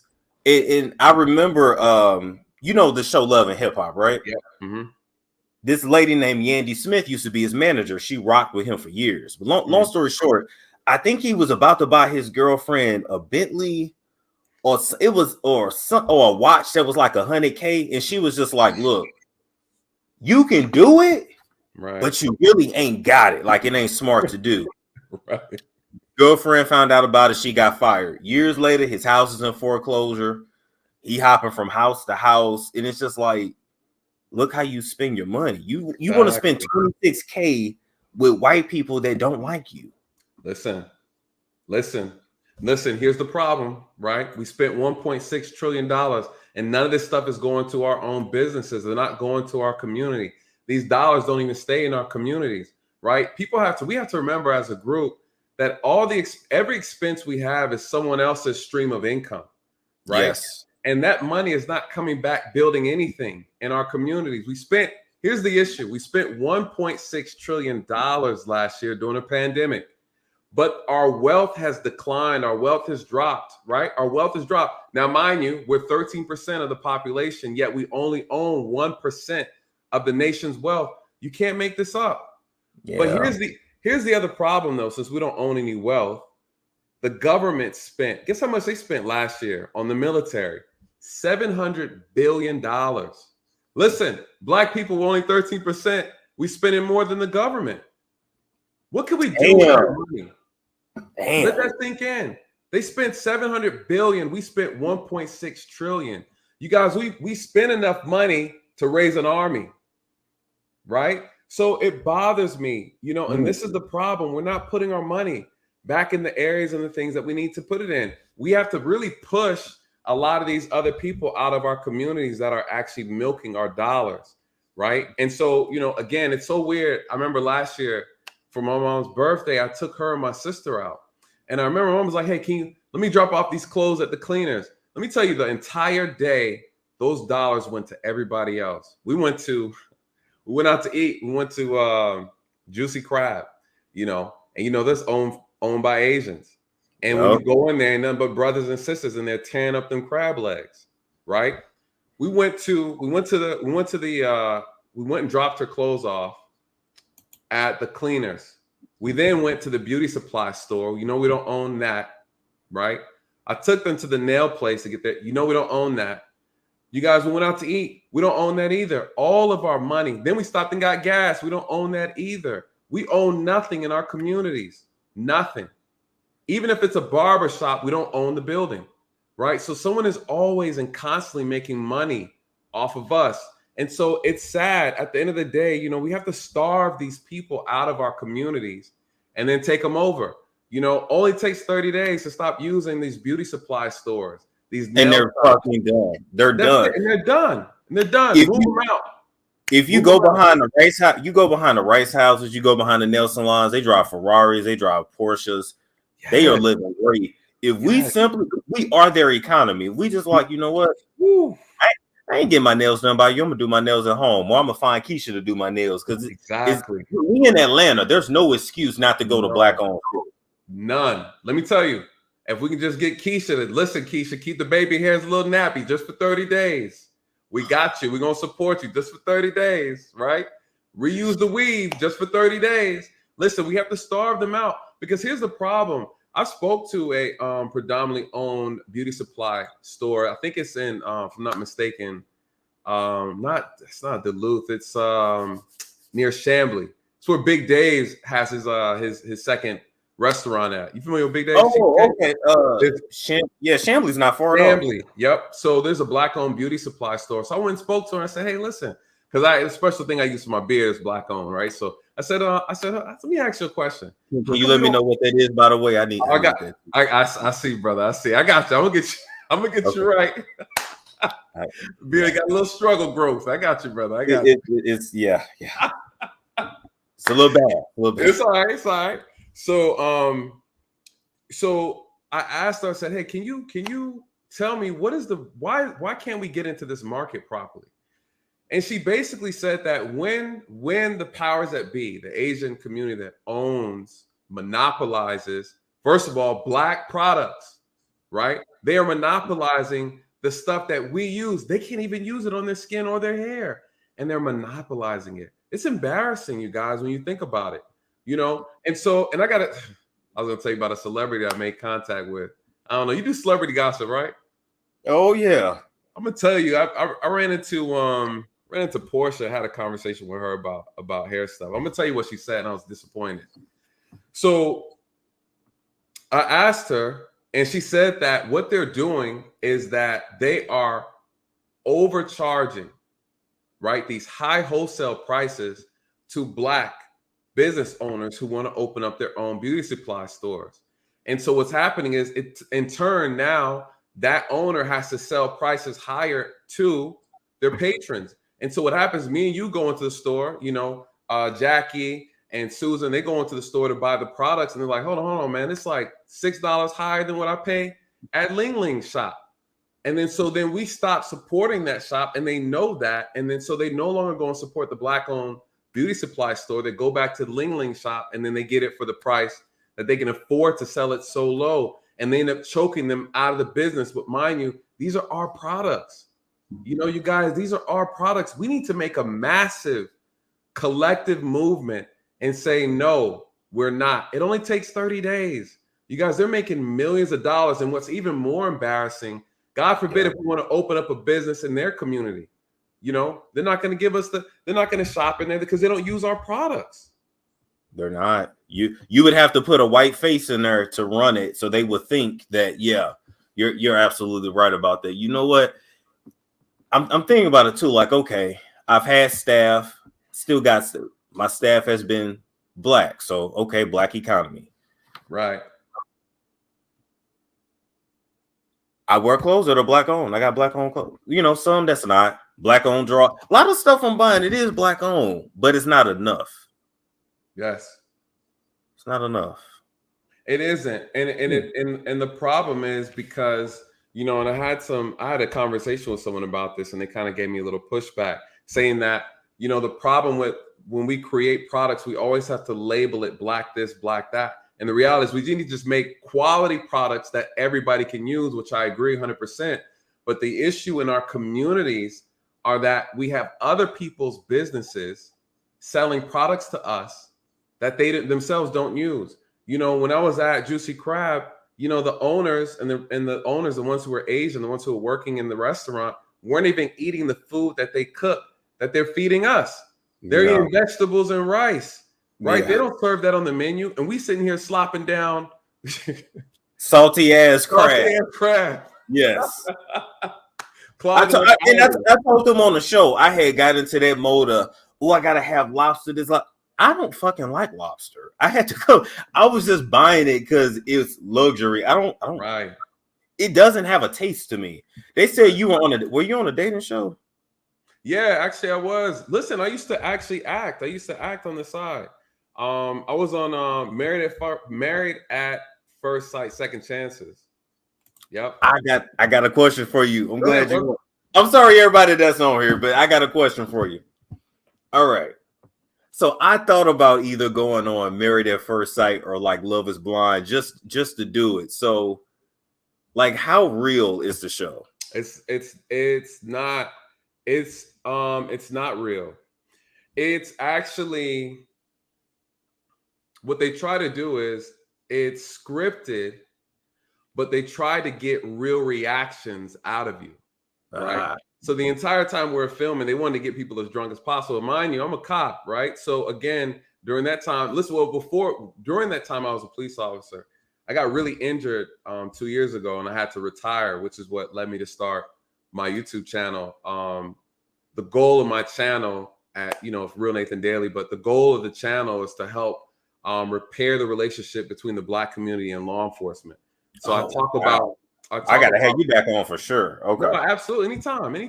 Yeah. I talk about these sensitive police cases, and I break them down so that we understand them and understand why certain things happen, and then understand why it did happen, why it shouldn't have happened, and whether or not it's legit, justified or not, right? So I break it down to our community because, you know, a lot of times we move off of emotion and the frustration because of the history, and because of the history of this country just in general. So sometimes we're just really angry, right? And a lot of times we end up missing the point. And sometimes because of it, we don't understand how the law is actually interpreted and how it's applied. And because of that, we misunderstand what's going on. And sometimes we mislabel things to be racist when in fact it's actually not. And sometimes we're dealing with people who may be white and they're not racist, but they're very racially insensitive.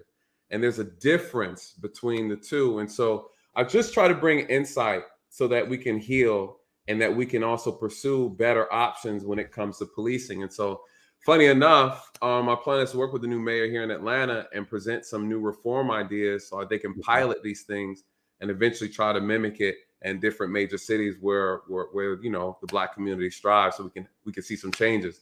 But the truth is, the job is hard and brothers aren't signing up, right? And so that's the reality. We're only 12% out of 700,000 police officers that serve this country of 350 million people. 12% of us are African American. We just need more people, more outstanding Black men and women to do this job, put the uniform on, people with integrity, right? But I'm gonna be honest with you. You definitely do need that. I used to work with kids, so I don't know what y'all call it here, but I used to work for DCS. I think you call it DFACS. We call it DFACS. Yep. DFACS here. All right, cool. So I feel like I've given back and I've actually reunited a lot of families, right? Right. But I knew early on I couldn't be no cop. I couldn't do it. And I'm gonna tell you why. I'm not physically intimidating. So I'm just like, I can't go up to your window and be like, I need you to step out. You're gonna be like, yeah, right. I'm just saying. Right. Like I'm 5'6". I can't convince you to get out. You know what I'm saying? You're gonna be like, yeah, fuck you. And you're gonna drive off. So all you niggas that's big for no reason, don't be a cop.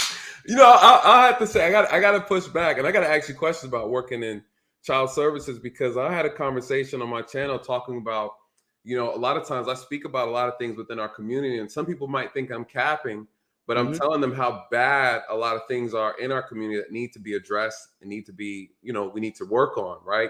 And I always say that we need to talk to the people who actually do the jobs.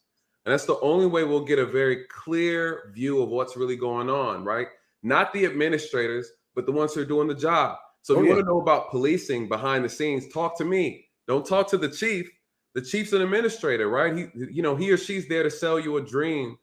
He or she's there to be a politician in a sense, right? Literally, yes. Literally. Yeah. And so you don't get a very accurate view of the profession and what's missing, what's needed. Me, I could keep it real 100%. And so to your point, though, even the height's not a big deal. You know, you've seen some short brothers out here in the uniform. And so listen, but you gotta prove yourself, though. That's the thing. You gotta, like, how tall are you? I'm 5'10". Okay, so you at least close to 6 feet. Average. Yeah.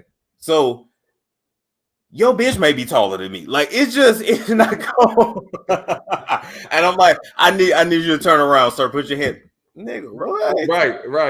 Nigga, what? Right. I was like, oh Lord, now I gotta fight. Now I'm like, I'm trying to go eat, and I get mad when I'm hungry, so I'm just gonna start beating you, man.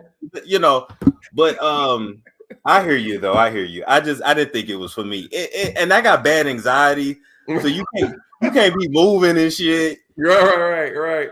Don't be making me run and shit. I'm gonna have to run you down because I don't feel like running. It's just it's hilarious. No, it's true. It's dangerous, man. I would say I'm gonna say I have a servant's heart. I never really looked at it. I started young. I've been doing policing for 13 years before I had to retire. I don't know if you heard about it since you're here in Georgia. So this was 2 years ago. If you Google my name, you guys, those who are listening, if you Google my name, you'll see what happened. Just say, officer injured or officer dragged.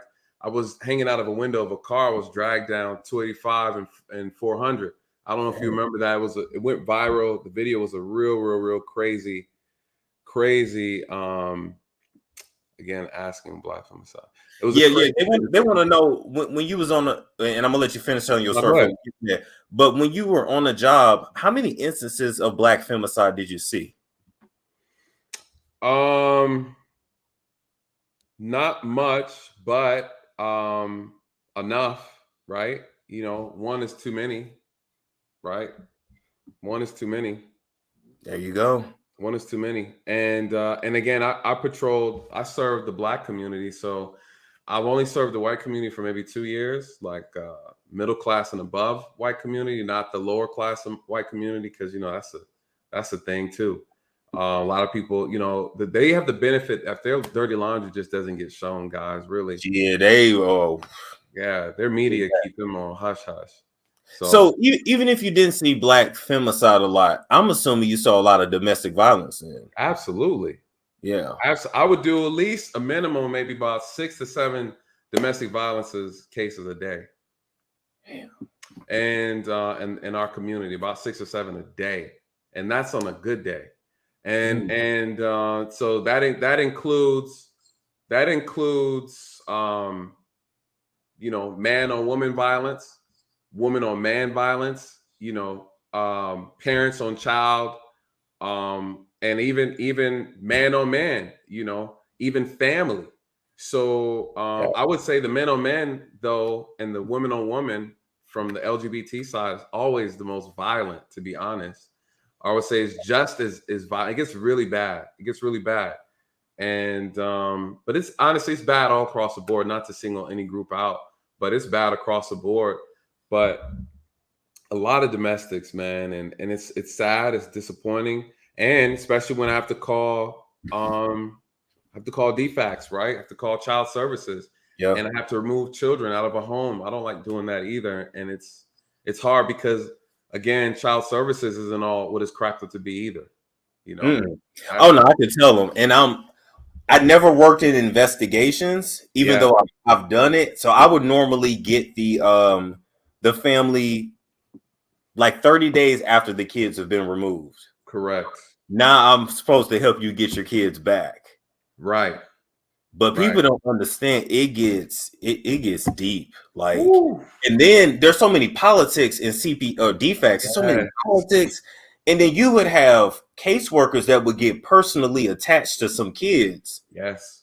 And they're like, I don't want him to go home. But wait, his mom has done everything to get him. Like, it's not like it's sad, man. And that's why your voice is so important, though, because when we talk about how do we heal, what does it look like? What kind of damage? I think people don't realize when when this whole thing about like defund the police was going on, like, how let these social programs do it. I'm like, no, don't do that. The social programs, yes, they're underfunded, but you also have to look at the quality of people who are doing the job. And these government professions, we need quality across the board, right? Like, it's not just police, it's everybody.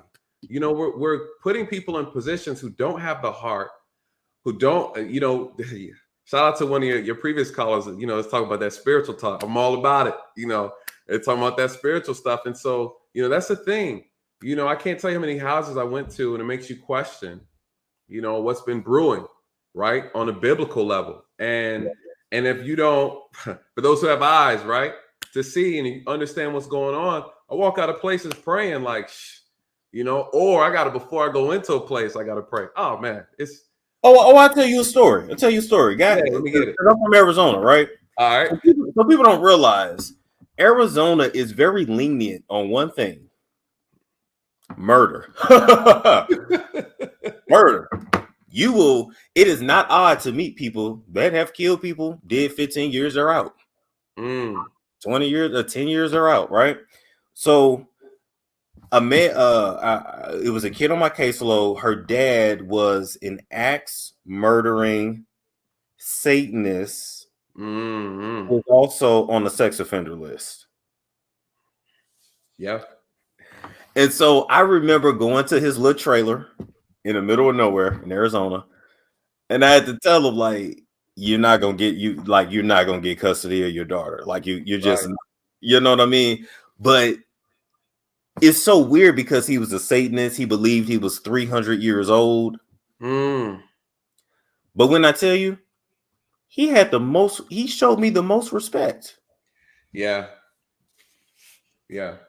Then I met a lot of Christians working that job, and they was the rudest, but it was the rudest motherfuckers. But it was just crazy though, because I'm like, this man is like sex offending Satan. Like, what? And this is who is reproducing out here, man. And a lot of these this doesn't sound normal to us. From those who are in these major cities, you guys, a lot of these issues that you never hear about happen in these small rural states, right? The Midwest, your Wyomings, your North Dakotas, these places where it's very, very discreet, right? They don't get a lot of media attention. These major cities, you don't really see it too much, but I'm telling you, man, I mean, I've had cases where a lady was talking about how her whole purpose was just to birth these kids so that these kids could be sacrificed, right? Wow. Yeah. We go through these things, and I've known coworkers who would tell me, like, hey, some female officer say, yeah, I practice Wicca, right? I had a male officer say, yeah, I'm a Satanist, a Satanist in a uniform. I tell people all the time, what is it? All police officers are not created equal. I saw someone in the chat talk about, all officers are bad. No, all officers are not bad. Unfortunately, there are bad officers in this position.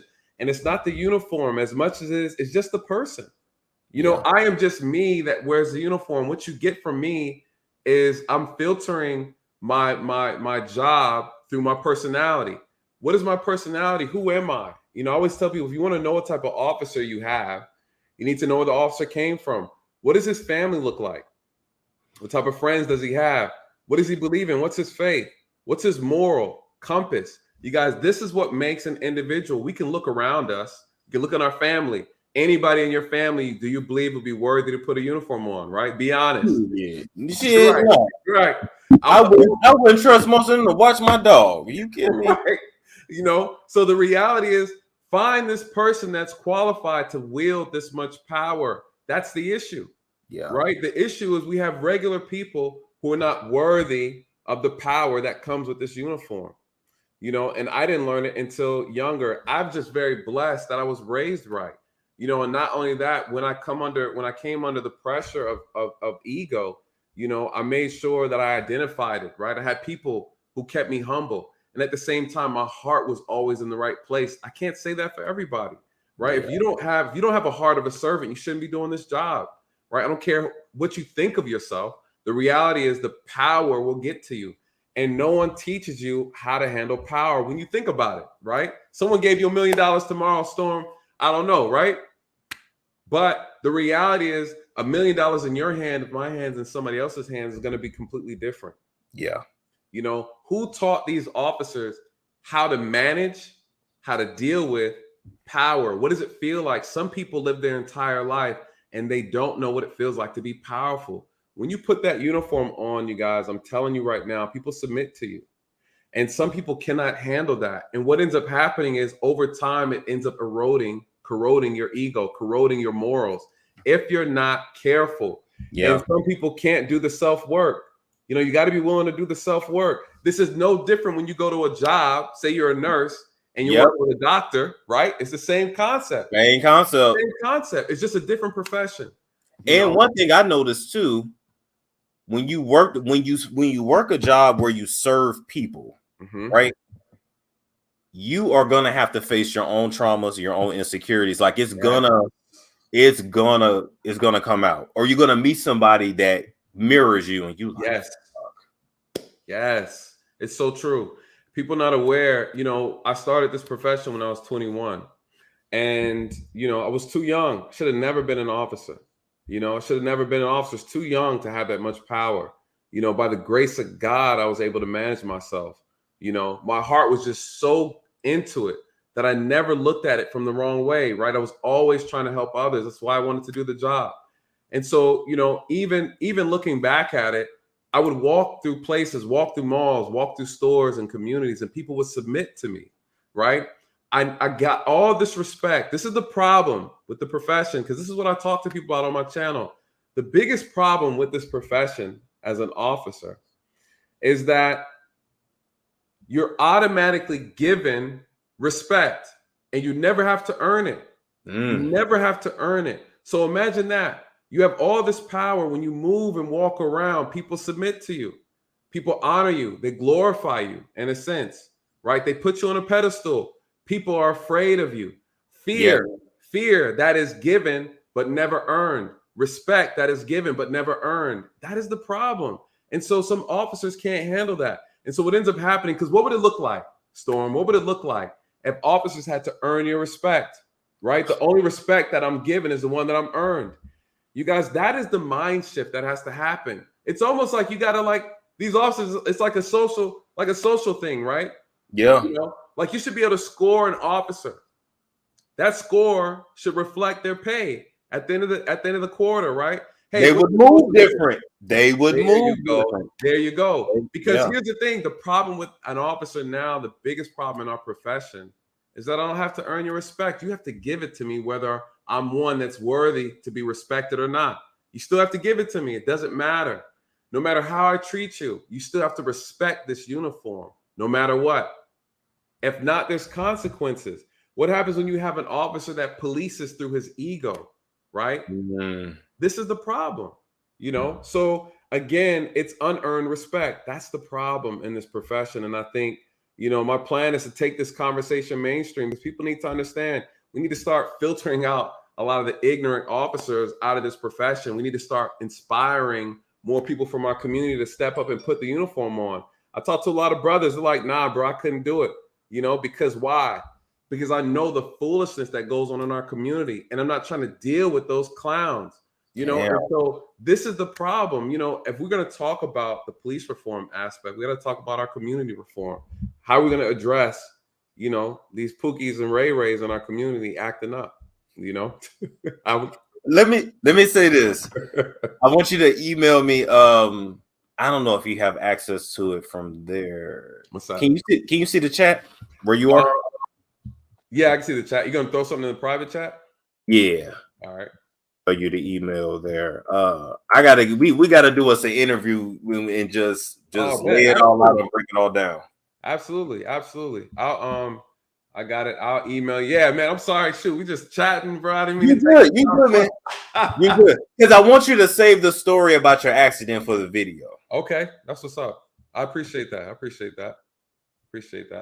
Absolutely, man. Well, you have a good night, brother. Email me. We'll get that set up ASAP. Hey, thank you, Storm. I appreciate you for having me, brother. And good luck, man. Congratulations on your awesome channel, brother. You're doing a great job. I appreciate it. All right, thank you. Button that shirt up. It's too late. It was already unbuttoned. Damn it. I do so much fuckery on this channel. I started to like it, but let me just button up while we talking intelligent here. But now I'm glad he came on though. That's cool. Listen, we got 3 more callers. Nobody else come up, but 2 more. I'm gonna knock this out. Call it a night. Donna, Hi. I'll be really quick.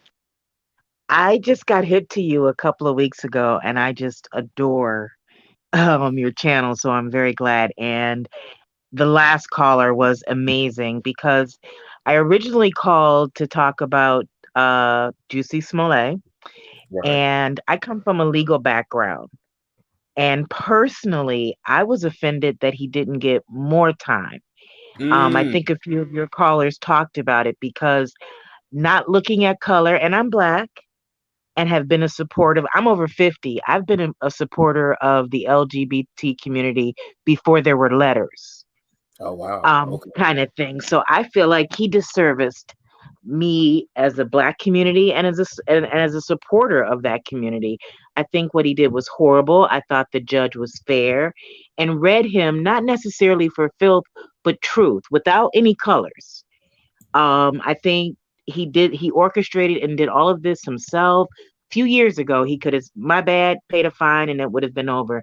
I am very disgusted in the people showing so much support for him outside of the fact that there's something mental going on. So I'm into that type of support for him. But all of that other praising of him and I've never, again, I work the legal field, seen a sentencing last that long. I come from a political family. Yes, ma'am. The last guy that was just on, like, I gotta watch you guys because there was so much in what you both were saying in regards to him being a police officer, seeing things that most of us would never even imagine. Cops and EMTs sees the worst of us as humans. I live in a state too. Exactly. Oh, and then when you said that, it like just broke my heart because I got out of that legal field. That's just we don't even get it. And then we started talking about wealth. I saw a story today of a mother talk about generational wealth. Single mother gifted her 16-year-old son properties and money to help establish his generational wealth. No, we do not support our community. You guys were even talking about, living the life that you want people to see. Again, I'm a little over 50. I don't know where we got lost, but this is not where we came from. I can say at least from 2012 to now, because I grew up with social media. Like, literally. See, I didn't. I grew up in the 70s, when computers were still just blocks. But I have a son. I have a son that's 21. Social media for the people that's ages 35 and under. Social media has literally controlled how we view life, how we date, everything. I say to my son when he calls me his mother's old fashioned because ain't no wrong with those weren't the values, but those weren't about somewhere we got lost. I remember my grandmother saying how parents wanted to become friends with their kids. And now I look at younger generations. I had a big mama These kids don't have grandma with flour on her bosom in the kitchen. Their grandma's in the club. There's so many But the values as a community that we But the just problem, we the problem is we don't even have families. Because see, here's the issue. that's You're right. true. We don't have big mamas. We don't even have family support. So if you were a kid that grew up in the 80s and 90s, you were a latchkey kid. Your mom and dad did not stay together. Your dad left town after your parents broke up, if you even knew your dad. So what did your mom have to do? She worked 2 to 3 jobs, especially if she didn't want y'all to live in the hood. So you're looking at millions, you're looking at generations of kids that raise themselves, not even necessarily parents wanting to be friends, even though that happens a lot too. It's really, you're really looking at grown ass people who raise themselves. I'm gonna agree with that. I just it breaks my heart because again, like I grew up with a great grandmother. I didn't Mm, grow up poor. I grew up in the burbs. My family is in politics. My mother was an ER coordinator. Um, I just it just which the other caller touched me because I'm that person that I'm just of service. yeah. And to see the things in giving service to, a younger me wouldn't believe people lived like that. A younger me wouldn't even think just as human beings. I don't care what color you are. And I'm very big in our community right now with Afghans coming over and different refugees. I'm really, love is my religion. Mm, And I have friends and I mean, you guys were just amazing tonight. I couldn't go to bed because I've read up on Wicca. I went to a private school where incest was normal. I mean, I've seen some things that you wouldn't have told me. So when you said out in the woods and in the country, things we don't know, I saw that, and my city friends wouldn't even believe it's real. Um, you guys are awesome. I have meetings in the morning. I just had to tell you, like, bless up. Like, you are amazing. I'm gonna come back on. I thought Nathan, I think that was his name. He was yes. amazing. So I'm looking for something of you guys doing it together and a chance to just share more ideas in regards to when I went to Atlanta, and I do have family in Atlanta. When I went to Atlanta, I was amazed at people keeping up with the Joneses. Again, so I'm a little older, and it was for me, it felt like, when did this happen? When did this I'm telling y'all, become what you social see? social media. I'm telling you, it's social media. It's social media. And then you also, not only are you dealing with a lot of black people that raise themselves. I'm focusing on 35 and under because that's what I'm familiar with. Okay. For a lot of us, also, we're making more money than our parents ever had. Oh, definitely. We don't even have leadership on what to do with it. And It so it it's kind of like a kid in a candy store, like, okay, I'm making more money than my mom ever did. Oh my God, I can get this, I can get that. Oh, I want this, now I want that. And it's just it's no discipline. The discipline is okay. no. All right, because listen, I had my son at 32. I guess some people thought that was old. So with him growing up, his teachers were young enough to be my children. Mm, And when they say to me, he's respectful. My family originated out of Mississippi and Louisiana. So there is no question he's going to be respectful. Just from the cloth that I'm cut from. And we come from preachers and teachers, all oh, educated. Um, Even having the plantational home still in the South, something that we're proud of, to seeing generations of being embarrassed by that. But it's like I don't know. It's just so much that you guys touched on, and I'm so excited. But I need to go to bed. I have meetings in the morning. But I'm going to bed too I here. just want to say bless up. But with the Jussie Smollett, I was so angry at the support at poor Jussie. Other than mentally working on what's going on with him, he's delusional, he's narcissistic. Everything that judge said was spot on. And I said, you guys, and maybe because I work in law, and like the ex-police officer said, just take away color. Just look at exactly what happened. It just, like, not just him, but there's just so many that feel empowered, emboldened, and no. It's But then it goes back. We need to know our history and where we come from, and not just be stuck on we were slave. We come from strong people. You Strong, understand? strong And people. as black And women, when I see yeah. them naked and twerking, we come from strong women. Not only did we work the fields, not only did master rape us and make us have his babies and take care of him, we also had that black man we dealt with, and we sang about it. You understand me? So I'm just not accepting certain excuses. I don't even know what to say, because our ancestors, we come from better than what we're displaying. Well, listen, And I think, I'm glad you're saying that, because when I say that, I get told I don't know how it is. I get dragged when I say stuff like that. well, when I But saw you on, I said I'm about to be unpopular opinion, because bullshit. Jussie was full of it years ago when this started. He knew the judge said it. You knew exactly what you were doing. You had your characters. You did rehearsals and dry runs. My son was in the theater, so I get it. You orchestrated that, and today angered me at his outburst for his grandmother. yeah. And for all of those, I wasn't impressed by your Hollywood name dropping. I'm angry that you can spit in these people's faces with your behavior, and you still won't account for the things that you did. You did all of this. None of us would have been here. You did this. I feel for the two brothers. How are they going to be ostracized now? Even if somebody gives Jussie a job, those two guys looked up to him. They emulated him, and this is what you did to them.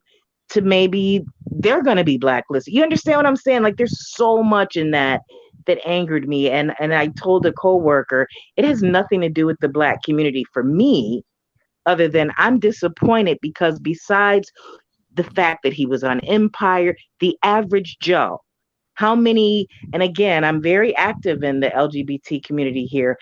I know how many people are not going to report things, not just because of Jussie. They weren't doing it before, but he's made it worse. He's made it harder.